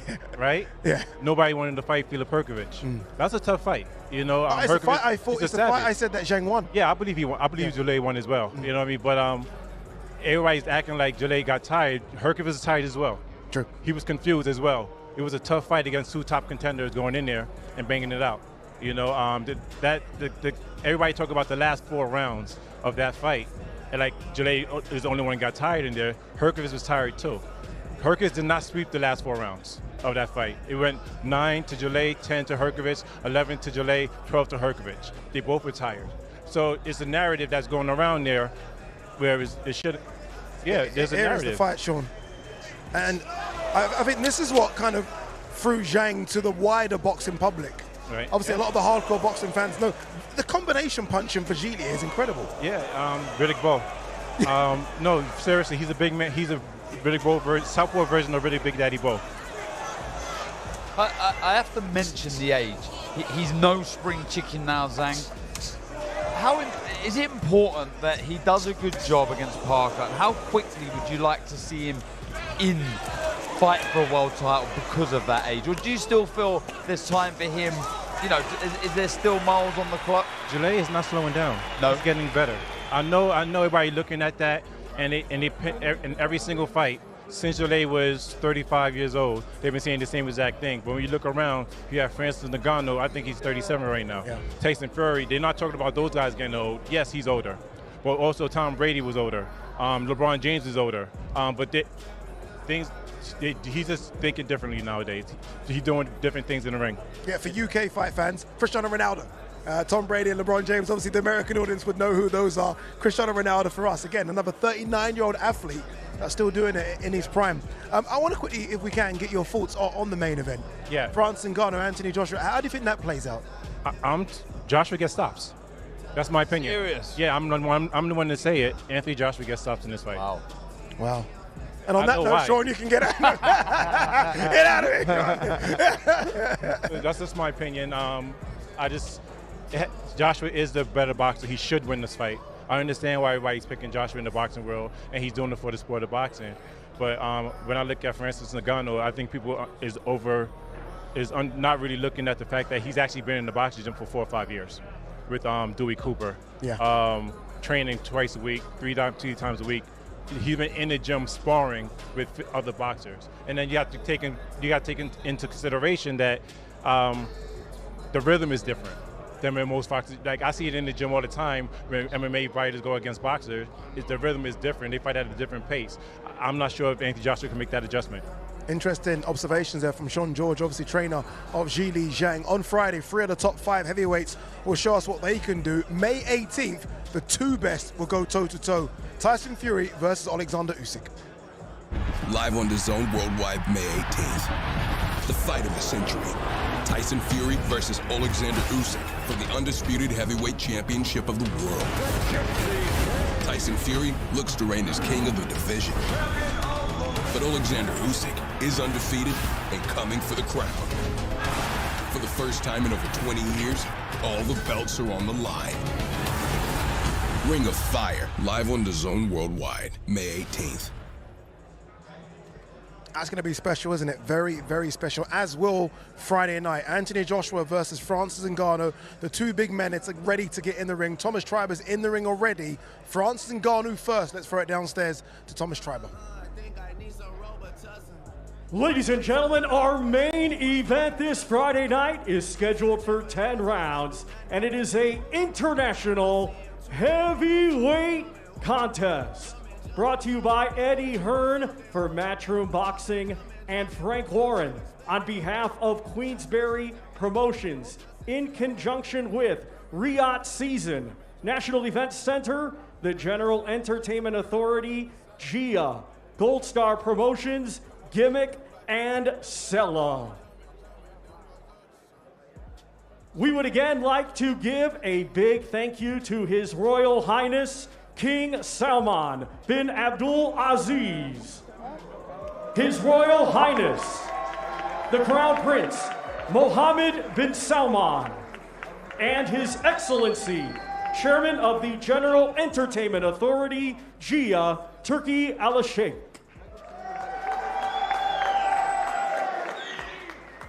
Let's first welcome to the ring from Cameroon. He is the lineal MMA heavyweight world champion, Francis the Predator Ngannou.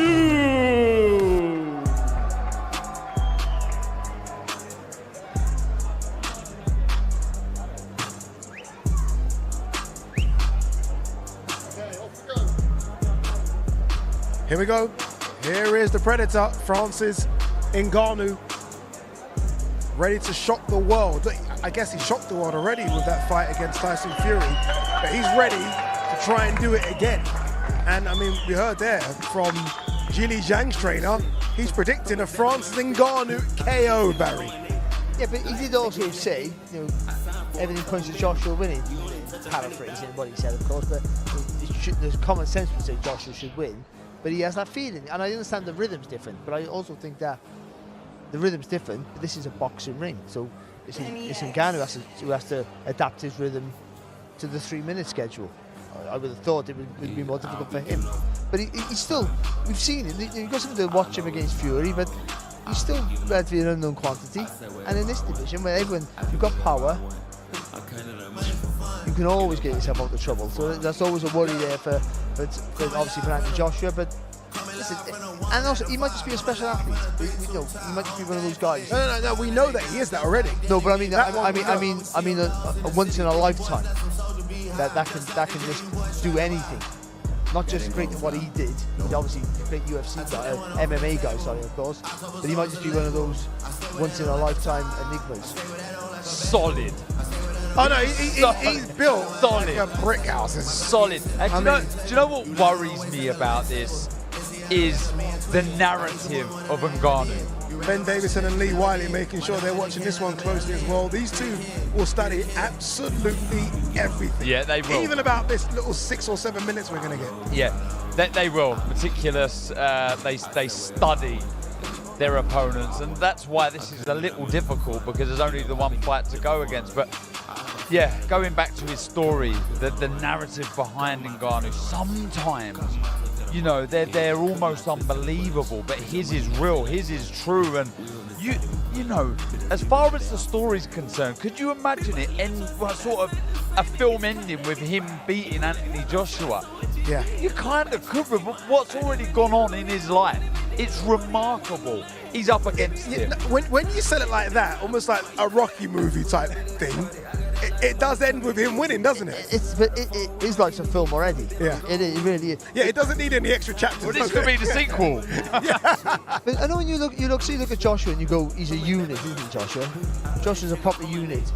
But his legs might be a little bit slimmer or something like, or something, you know what I mean? Or his ankles are not so thick. Or you can find something that's not 100%, you know, pristine. I find it hard with him, but you know, something there. This guy, where? Look at this, his legs are like tree trunks. Thank God fights are not won with muscles and size, but boxing brain and intelligence. And I guess when it comes down to boxing brain, I mean, again, we saw the brains trust there, Ben Davison, Lee Wiley. AJ's got it in the past as well. He's been with some fantastic trainers in the past. Some might say it's overkill, but you take a bit from every trainer, don't you? Yeah, absolutely. Rob McCracken, Robert Garcia, Derek James. Another string to your bow. It could be an overload in information, but for me, it looks like he's taking it all on board, Anthony Joshua. I think speed is massive here for Anthony Joshua. He really needs to use that, be smart, plenty of feints. You can see he's definitely got an advantage when it comes to speed. And obviously that ring IQ, that boxing know-how. You know, he's been doing it for an awful long time. He knows how to win big fights in a boxing ring. I have to say though, there's just something in the air. Something special is going to happen on Friday night. He can't allow Ngannou to take the centre of the ring like he did against Fury. So he has to take that centre of the ring and dictate that space. I don't mean he just has to go 100 miles an hour towards Ngannou and get too close and engage in a firefight, but he has to take the centre of that ring and force Ngannou to move his legs more than he did in the Fury fight. Because even though the Fury, he wasn't sure about his engine looked really good, but there was never really a moment where Fury upped the pace too much for him. It was never an uncomfortable pace, and if he would have done that, then we would have found out what he was like. Because if you make a fighter panic, the breathing changes, and then all of a sudden, or if you make a fighter use make those big tree trunks legs that he have, move around the ring, you take the centre of the ring, he might tire quite quick. You were just wincing then, as you were watching those body shots. You looked at me, and we both kind of winced when we saw those body shots go in, and it was power in both hands as well. Obviously, he's a big guy. I think, you know, we know he can box now as well. We didn't really know what to expect against Tyson Fury. They're confident. Dewey Cooper, his trainer there, in the ring, is super confident. Francis is overconfident. As Darren was saying, the life he's had, this is not scary for him. The things he's gone through his whole life, this is just sport, isn't it? This is probably just fun.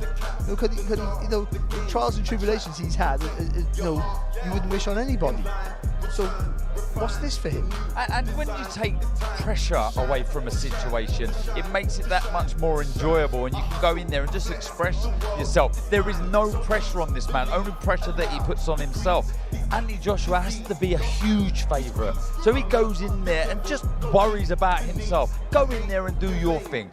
Show everyone how good you are. Go out there and shock the world. You haven't got to worry about what anybody else thinks. Everyone believes that Anthony Joshua is going to win this fight. He has other plans. You know, this is the thing though, Darren. I don't know if everyone does believe Anthony Joshua is going to win the fight. Yeah, I think you're right, Darren. People should think that. They should. They should. But when you ask a lot of people now, it's more like a lot of people say to me, AJ should. Right. I'll ask you. Are they getting brought in by the story? Are they romantic? No, I think they're getting brought in by the fact that he put Tyson Fury on his backside. Yeah, but look, me and Barry, we've spoken about this before, and though he's very hard to train for, Tyson Fury, he also offered a lot of, he presented a lot of openings that night. And we said this yesterday, if you was to get somebody who didn't really know much about boxing and didn't know Tyson Fury and Francis Ngannou, you said, who is the novice here? There were certain things that Tyson Fury was doing which made him look like the novice, and that presented a lot of openings for this man to capitalise on. Anthony Joshua is not going to do that. He's going to stick to a disciplined game plan, and he won't offer the same sort of openings that Fury did. Yeah, by the way, the crowd here is really, really good, isn't it? I mean, it's open to the public.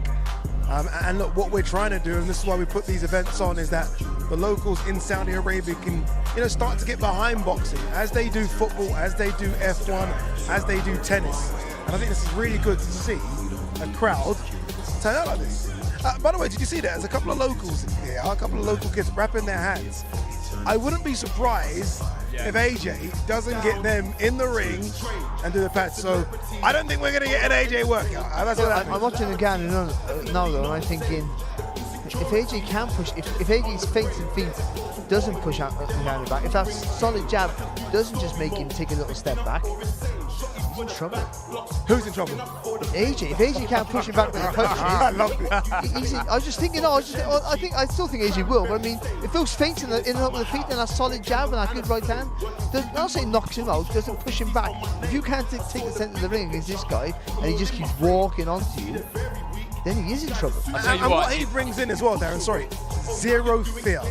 As a former UFC heavyweight champion, where now they seem to have the tag as the baddest men on the planet, he has, you can see it, look at that, look at the smile. No fear whatsoever. None. And I was just about to say the ring, he'd love the ring this size. He'd love a small ring. He wants to get on the chest, get close to Anthony Joshua. We've seen already, when he lets the long shots go, they're not that quick. Well, they weren't bad. They weren't bad. That was pretty shot. They're a different kettle of fish when he's inside. When he's in close and he shortens up those body shots and the hook's inside, he's a danger man. And by the way, just watching him throw that once, he was on the balls of his feet as well. I was thinking that the very rhythm, light on his feet for a guy that's nearly 19 stone. Very light. And that's important because with that, when you're a big guy like that, you don't have to load up. If you get the rhythm right, as long as you turn, especially with the right hand, the backhand to hit the right hand, you turn with that, your body does all the work. You don't have to load up and tense up. And how relaxed he is, that they're going to be shots that can knock people out. You know, as much as we are, like, loving the size of this man, and he is a big guy, AJ's not a small guy. And we were next to AJ yesterday. AJ's going to come in the ring nearly 18 stone as well. AJ's a lump. Yeah, he's huge. He really, really is. Obviously not as big as Ngannou, but he's a lump. And I think as well also, I think we're giving this man a chance, a puncher's chance, because of the fragility that we've seen from Anthony Joshua in the past. And I've mentioned the shot that he dropped Tyson Fury with was a similar shot to the shot that Andy Ruiz caught AJ with, high on the temple, and you see the legs completely go from underneath Anthony Joshua, and that makes this intriguing also.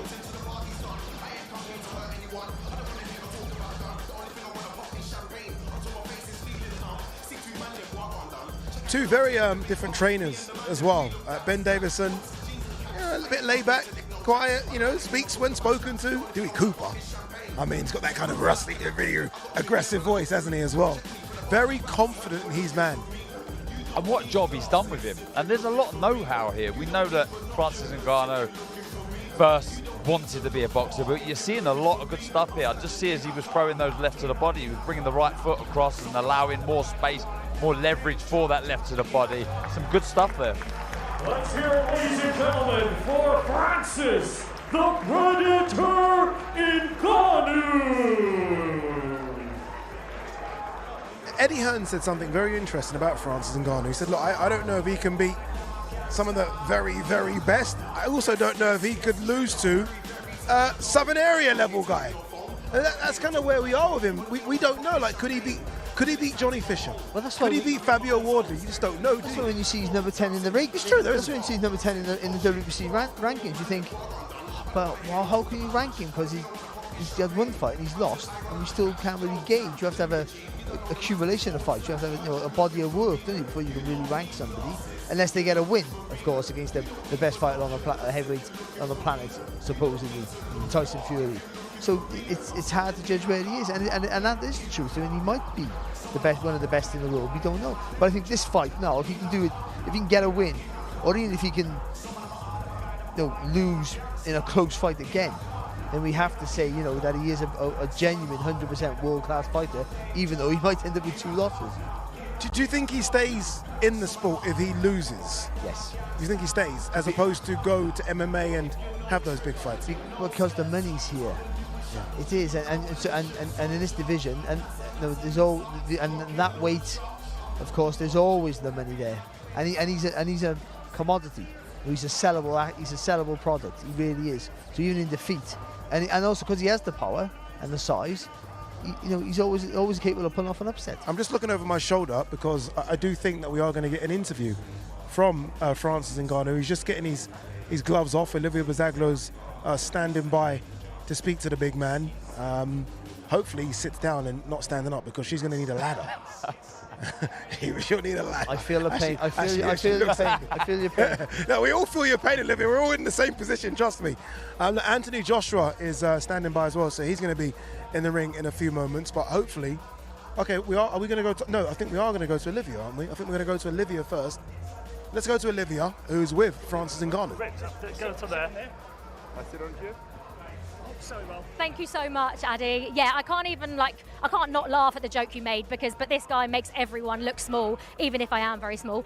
Francis, yeah, I know, imagine if you were stood up, you'd be massive. How did you feel? You always look really happy. It looks like you're taking it all in, but you're not to be underestimated, are you? No, I don't think so. If somebody think I'm underestimated, I should be underestimated, then he's wrong. Now I see you leant over here when the fans all had their phones out. What were you saying?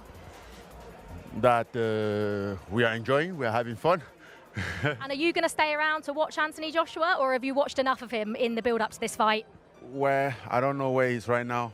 I'm following the command right here. They're telling me where to go and what to do. I think he's going to be in here in not too much time. So would you stay around? Is that something you'd want to do? Watch him do his open workout? I have something else to do.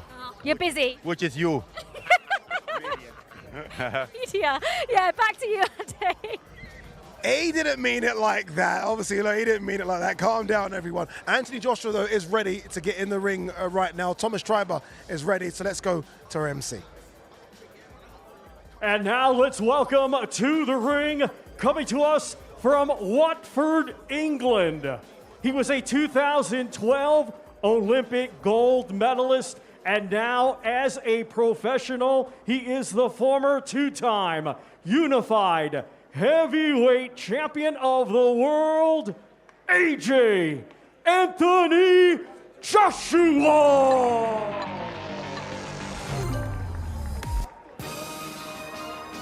Okay. Yes, sir. Hell round. Say all right up. 40. This is how we do it, man. really want to know what's in his music. What's he listening to with that little AirPod? I want to know. I'm desperate to know. Here comes the former two-time unified heavyweight champion, world Olympic gold medalist, world championship silver medalist as well, and now chasing potentially the winner of Tyson Fury versus Alexander Usyk. Here is Darren Barker, Mr. AJ Anthony Joshua. Yeah, looking focused, looking switched on. Looking in shape. Looking in shape, he really is. He knows the task in front of him. It's an odd one, it's a different one, but he knows it's a challenge, and he knows it's one that he must win if he wants the winner of the Fury-Usyk fight. A lot of pressure on this man here, completely the opposite to his opponent Ngannou. This man must win, and he must win looking good.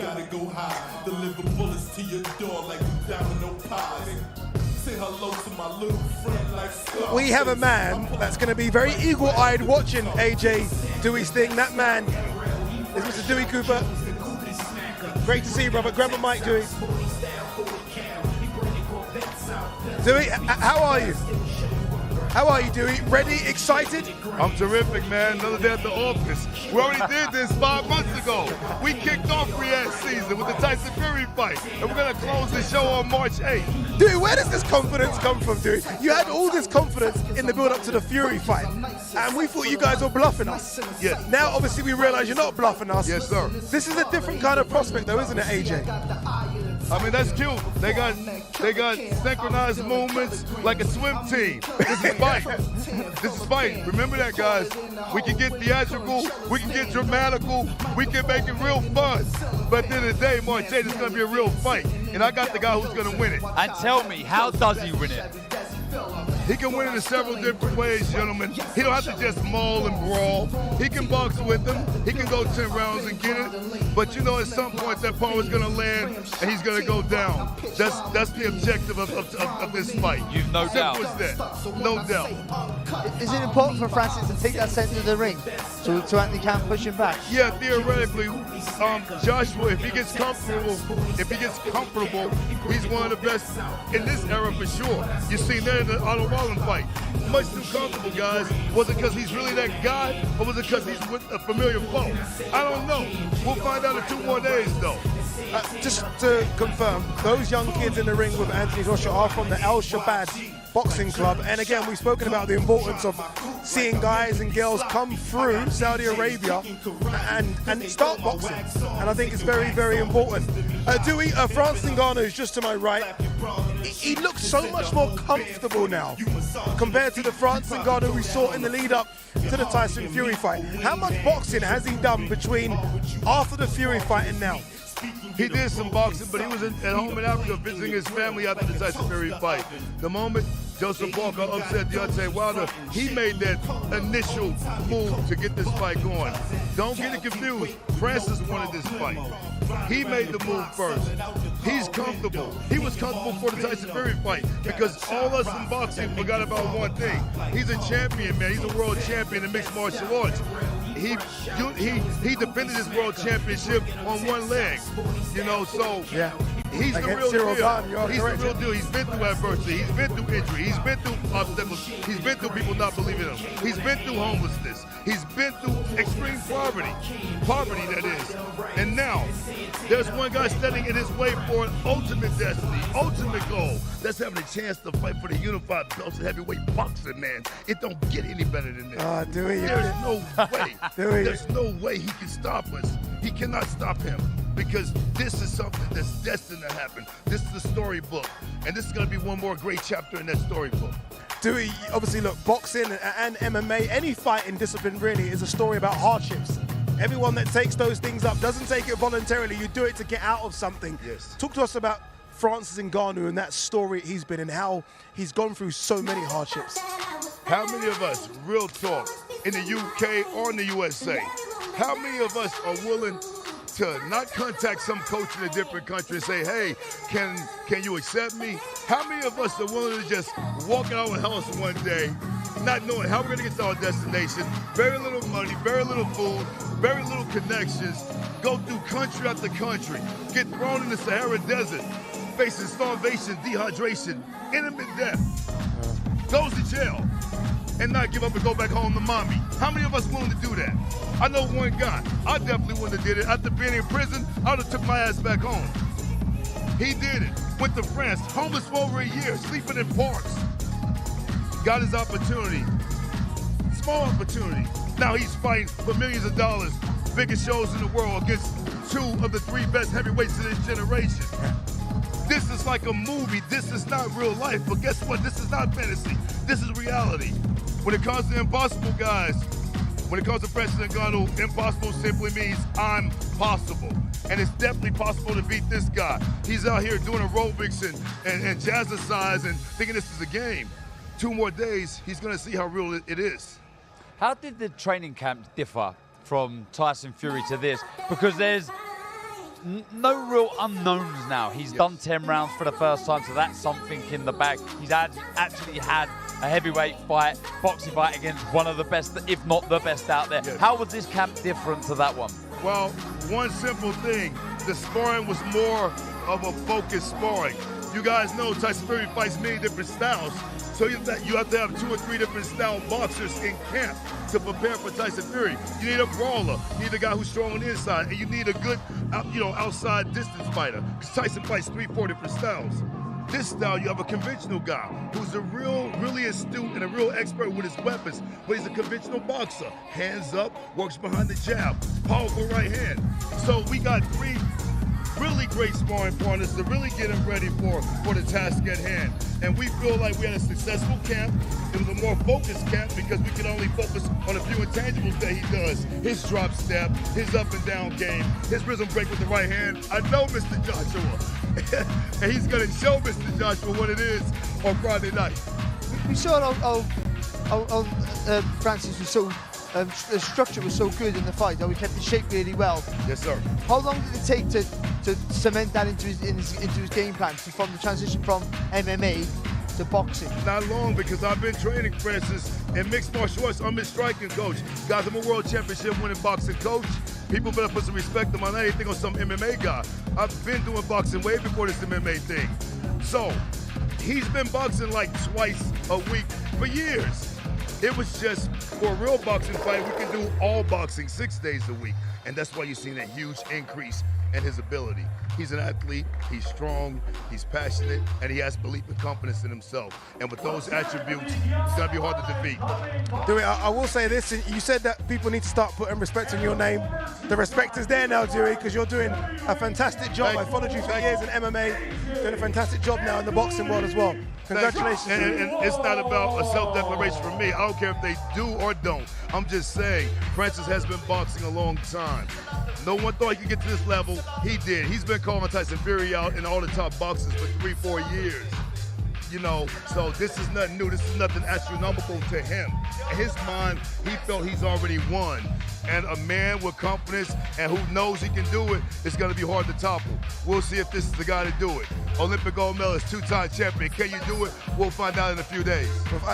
And on that, what better way to close? Anthony Joshua has finished his media workout. Dewey Cooper has completely convinced a lot of people at home that Ngannou is going to get the job done.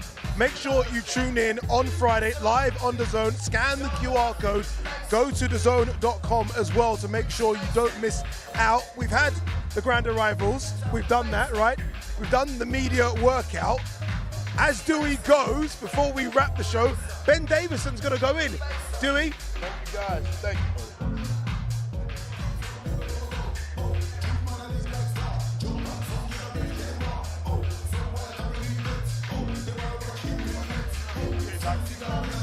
What a great talker.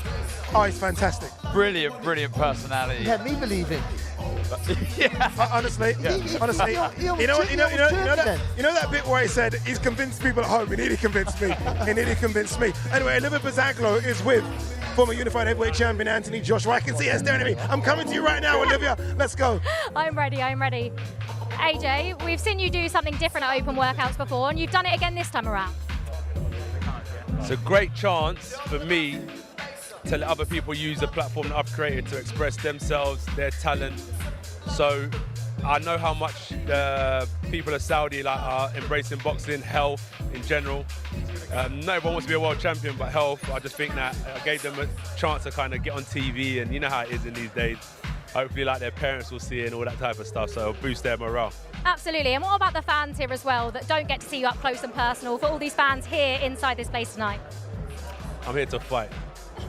I wasn't acknowledging that. With all due respect, I'm just here to fight. And is it about just getting to Friday now? Getting through my whole fight career, man. This is my life, everything. Friday, Saturday, Sunday, Monday, Tuesday, fight. And just one final message to your opponent, Francis Ngannou, if you have one. Nothing whatsoever. Talk is cheap. Perfect. Thanks so much, AJ. AJ, appreciate it, mate. Have a good one, man. I can tell you now, having been around Anthony Joshua for many years, he's in fight mode. And he's ready to go. When the answers are short and sweet like that, it's a good thing we got Ben Davison here to kind of fill in the gaps for us. Ben, firstly, congratulations what you've done, not just with Anthony Joshua, I saw Lee Wood there as well ringside. I think a lot of people, what Devin Haney said about you the other day, a lot of people are really starting to see what you're doing for these boxers behind the scenes and in front of the cameras as well. He's your main man. Big task for him on Friday. Yeah, look, we're here now. You know, it's great to hear praise and that. It's fantastic, but he's an Olympic gold medalist. He was a 2-time unified heavyweight champion of the world before he even stepped through the doors of my gym. He's got all the tools in the world.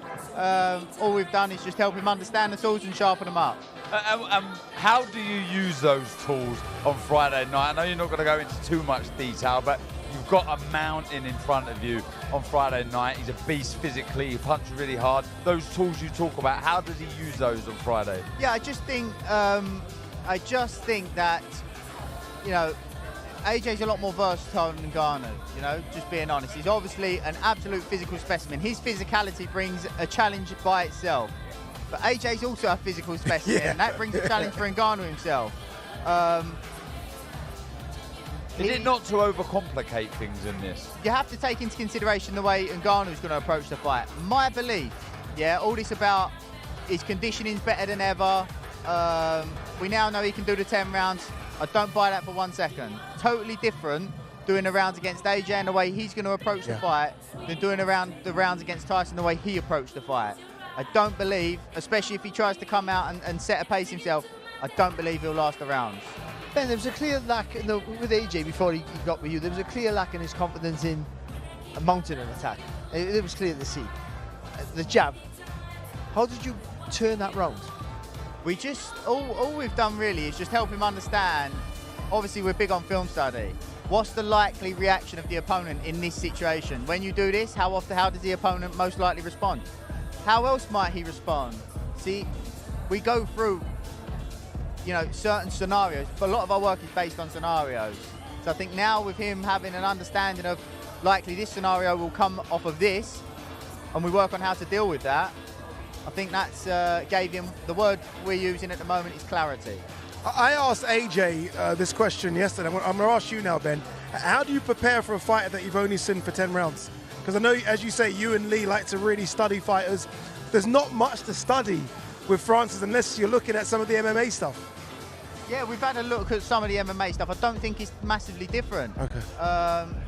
He's not a reckless guy, but if he is reckless, you know, all this about power, yes, of course, he punches really hard. So does AJ. Yeah. And AJ's sharper. So if he does want to come in and be a little bit more gung-ho, I believe that, you know, that fight could end quickly as well. So, are you predicting a knockout? Are you thinking you're going to get a knockout? We won't go in there looking for it, forcing it. I'm convinced that he won't be able to do the rounds with the way that AJ is going to approach the fight. Again, not because he's not able to physically do the rounds, just the approach that AJ is going to take, and the lack of experience that Ngannou's had. And I think the false confidence he's got from doing the 10 rounds in the manner that he done them, I do see him struggling to do the 10 rounds the way AJ is going to approach the fight. Is that your plan? No, don't tell me your plan. Is that your plan to take the centre of the ring? Force him to move, a big guy like that to move more than he did. Again, you have to have a look at how the fight starts. You know, you have to take a look in how he's going to approach it. Like you say, that's the only thing with only having one fight. That was his approach in that fight. He may make adjustments there, so we do have to have a look at that. But again, I think Ngannou, yes, he's done some rounds with Tyson Fury, but he's never done some rounds with Anthony Joshua, so he needs to have a look as well, because, you know, I'm confident he's going to get a shock himself. Are you happy with where AJ is mentally the last few days? Yeah, I just think all this about the mentality, you know. I think people look far too much into that. I think it's a false narrative, in my opinion. You know, he lost against Andy Ruiz, immediate rematch. Lost against Usyk, immediate rematch. That tells you a lot about someone's mentality.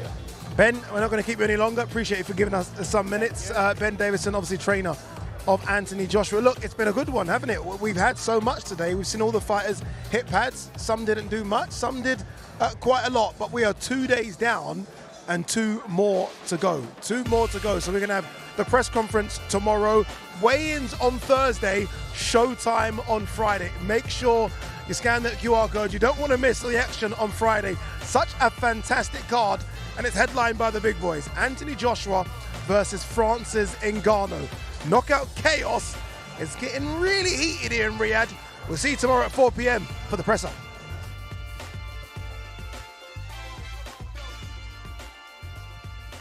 Live on the zone worldwide, Friday, March 8th. Joshua versus Ngannou. His earthquaking power shocked the world. The left fury floored. Big shot from Ngannou. Now back into the ring. He seeks to knock down and knock out. But AJ is back. The pursuit of 3 times world champ is on. It's all to fight for in knockout chaos. Live on the zone worldwide, Friday, March 8th.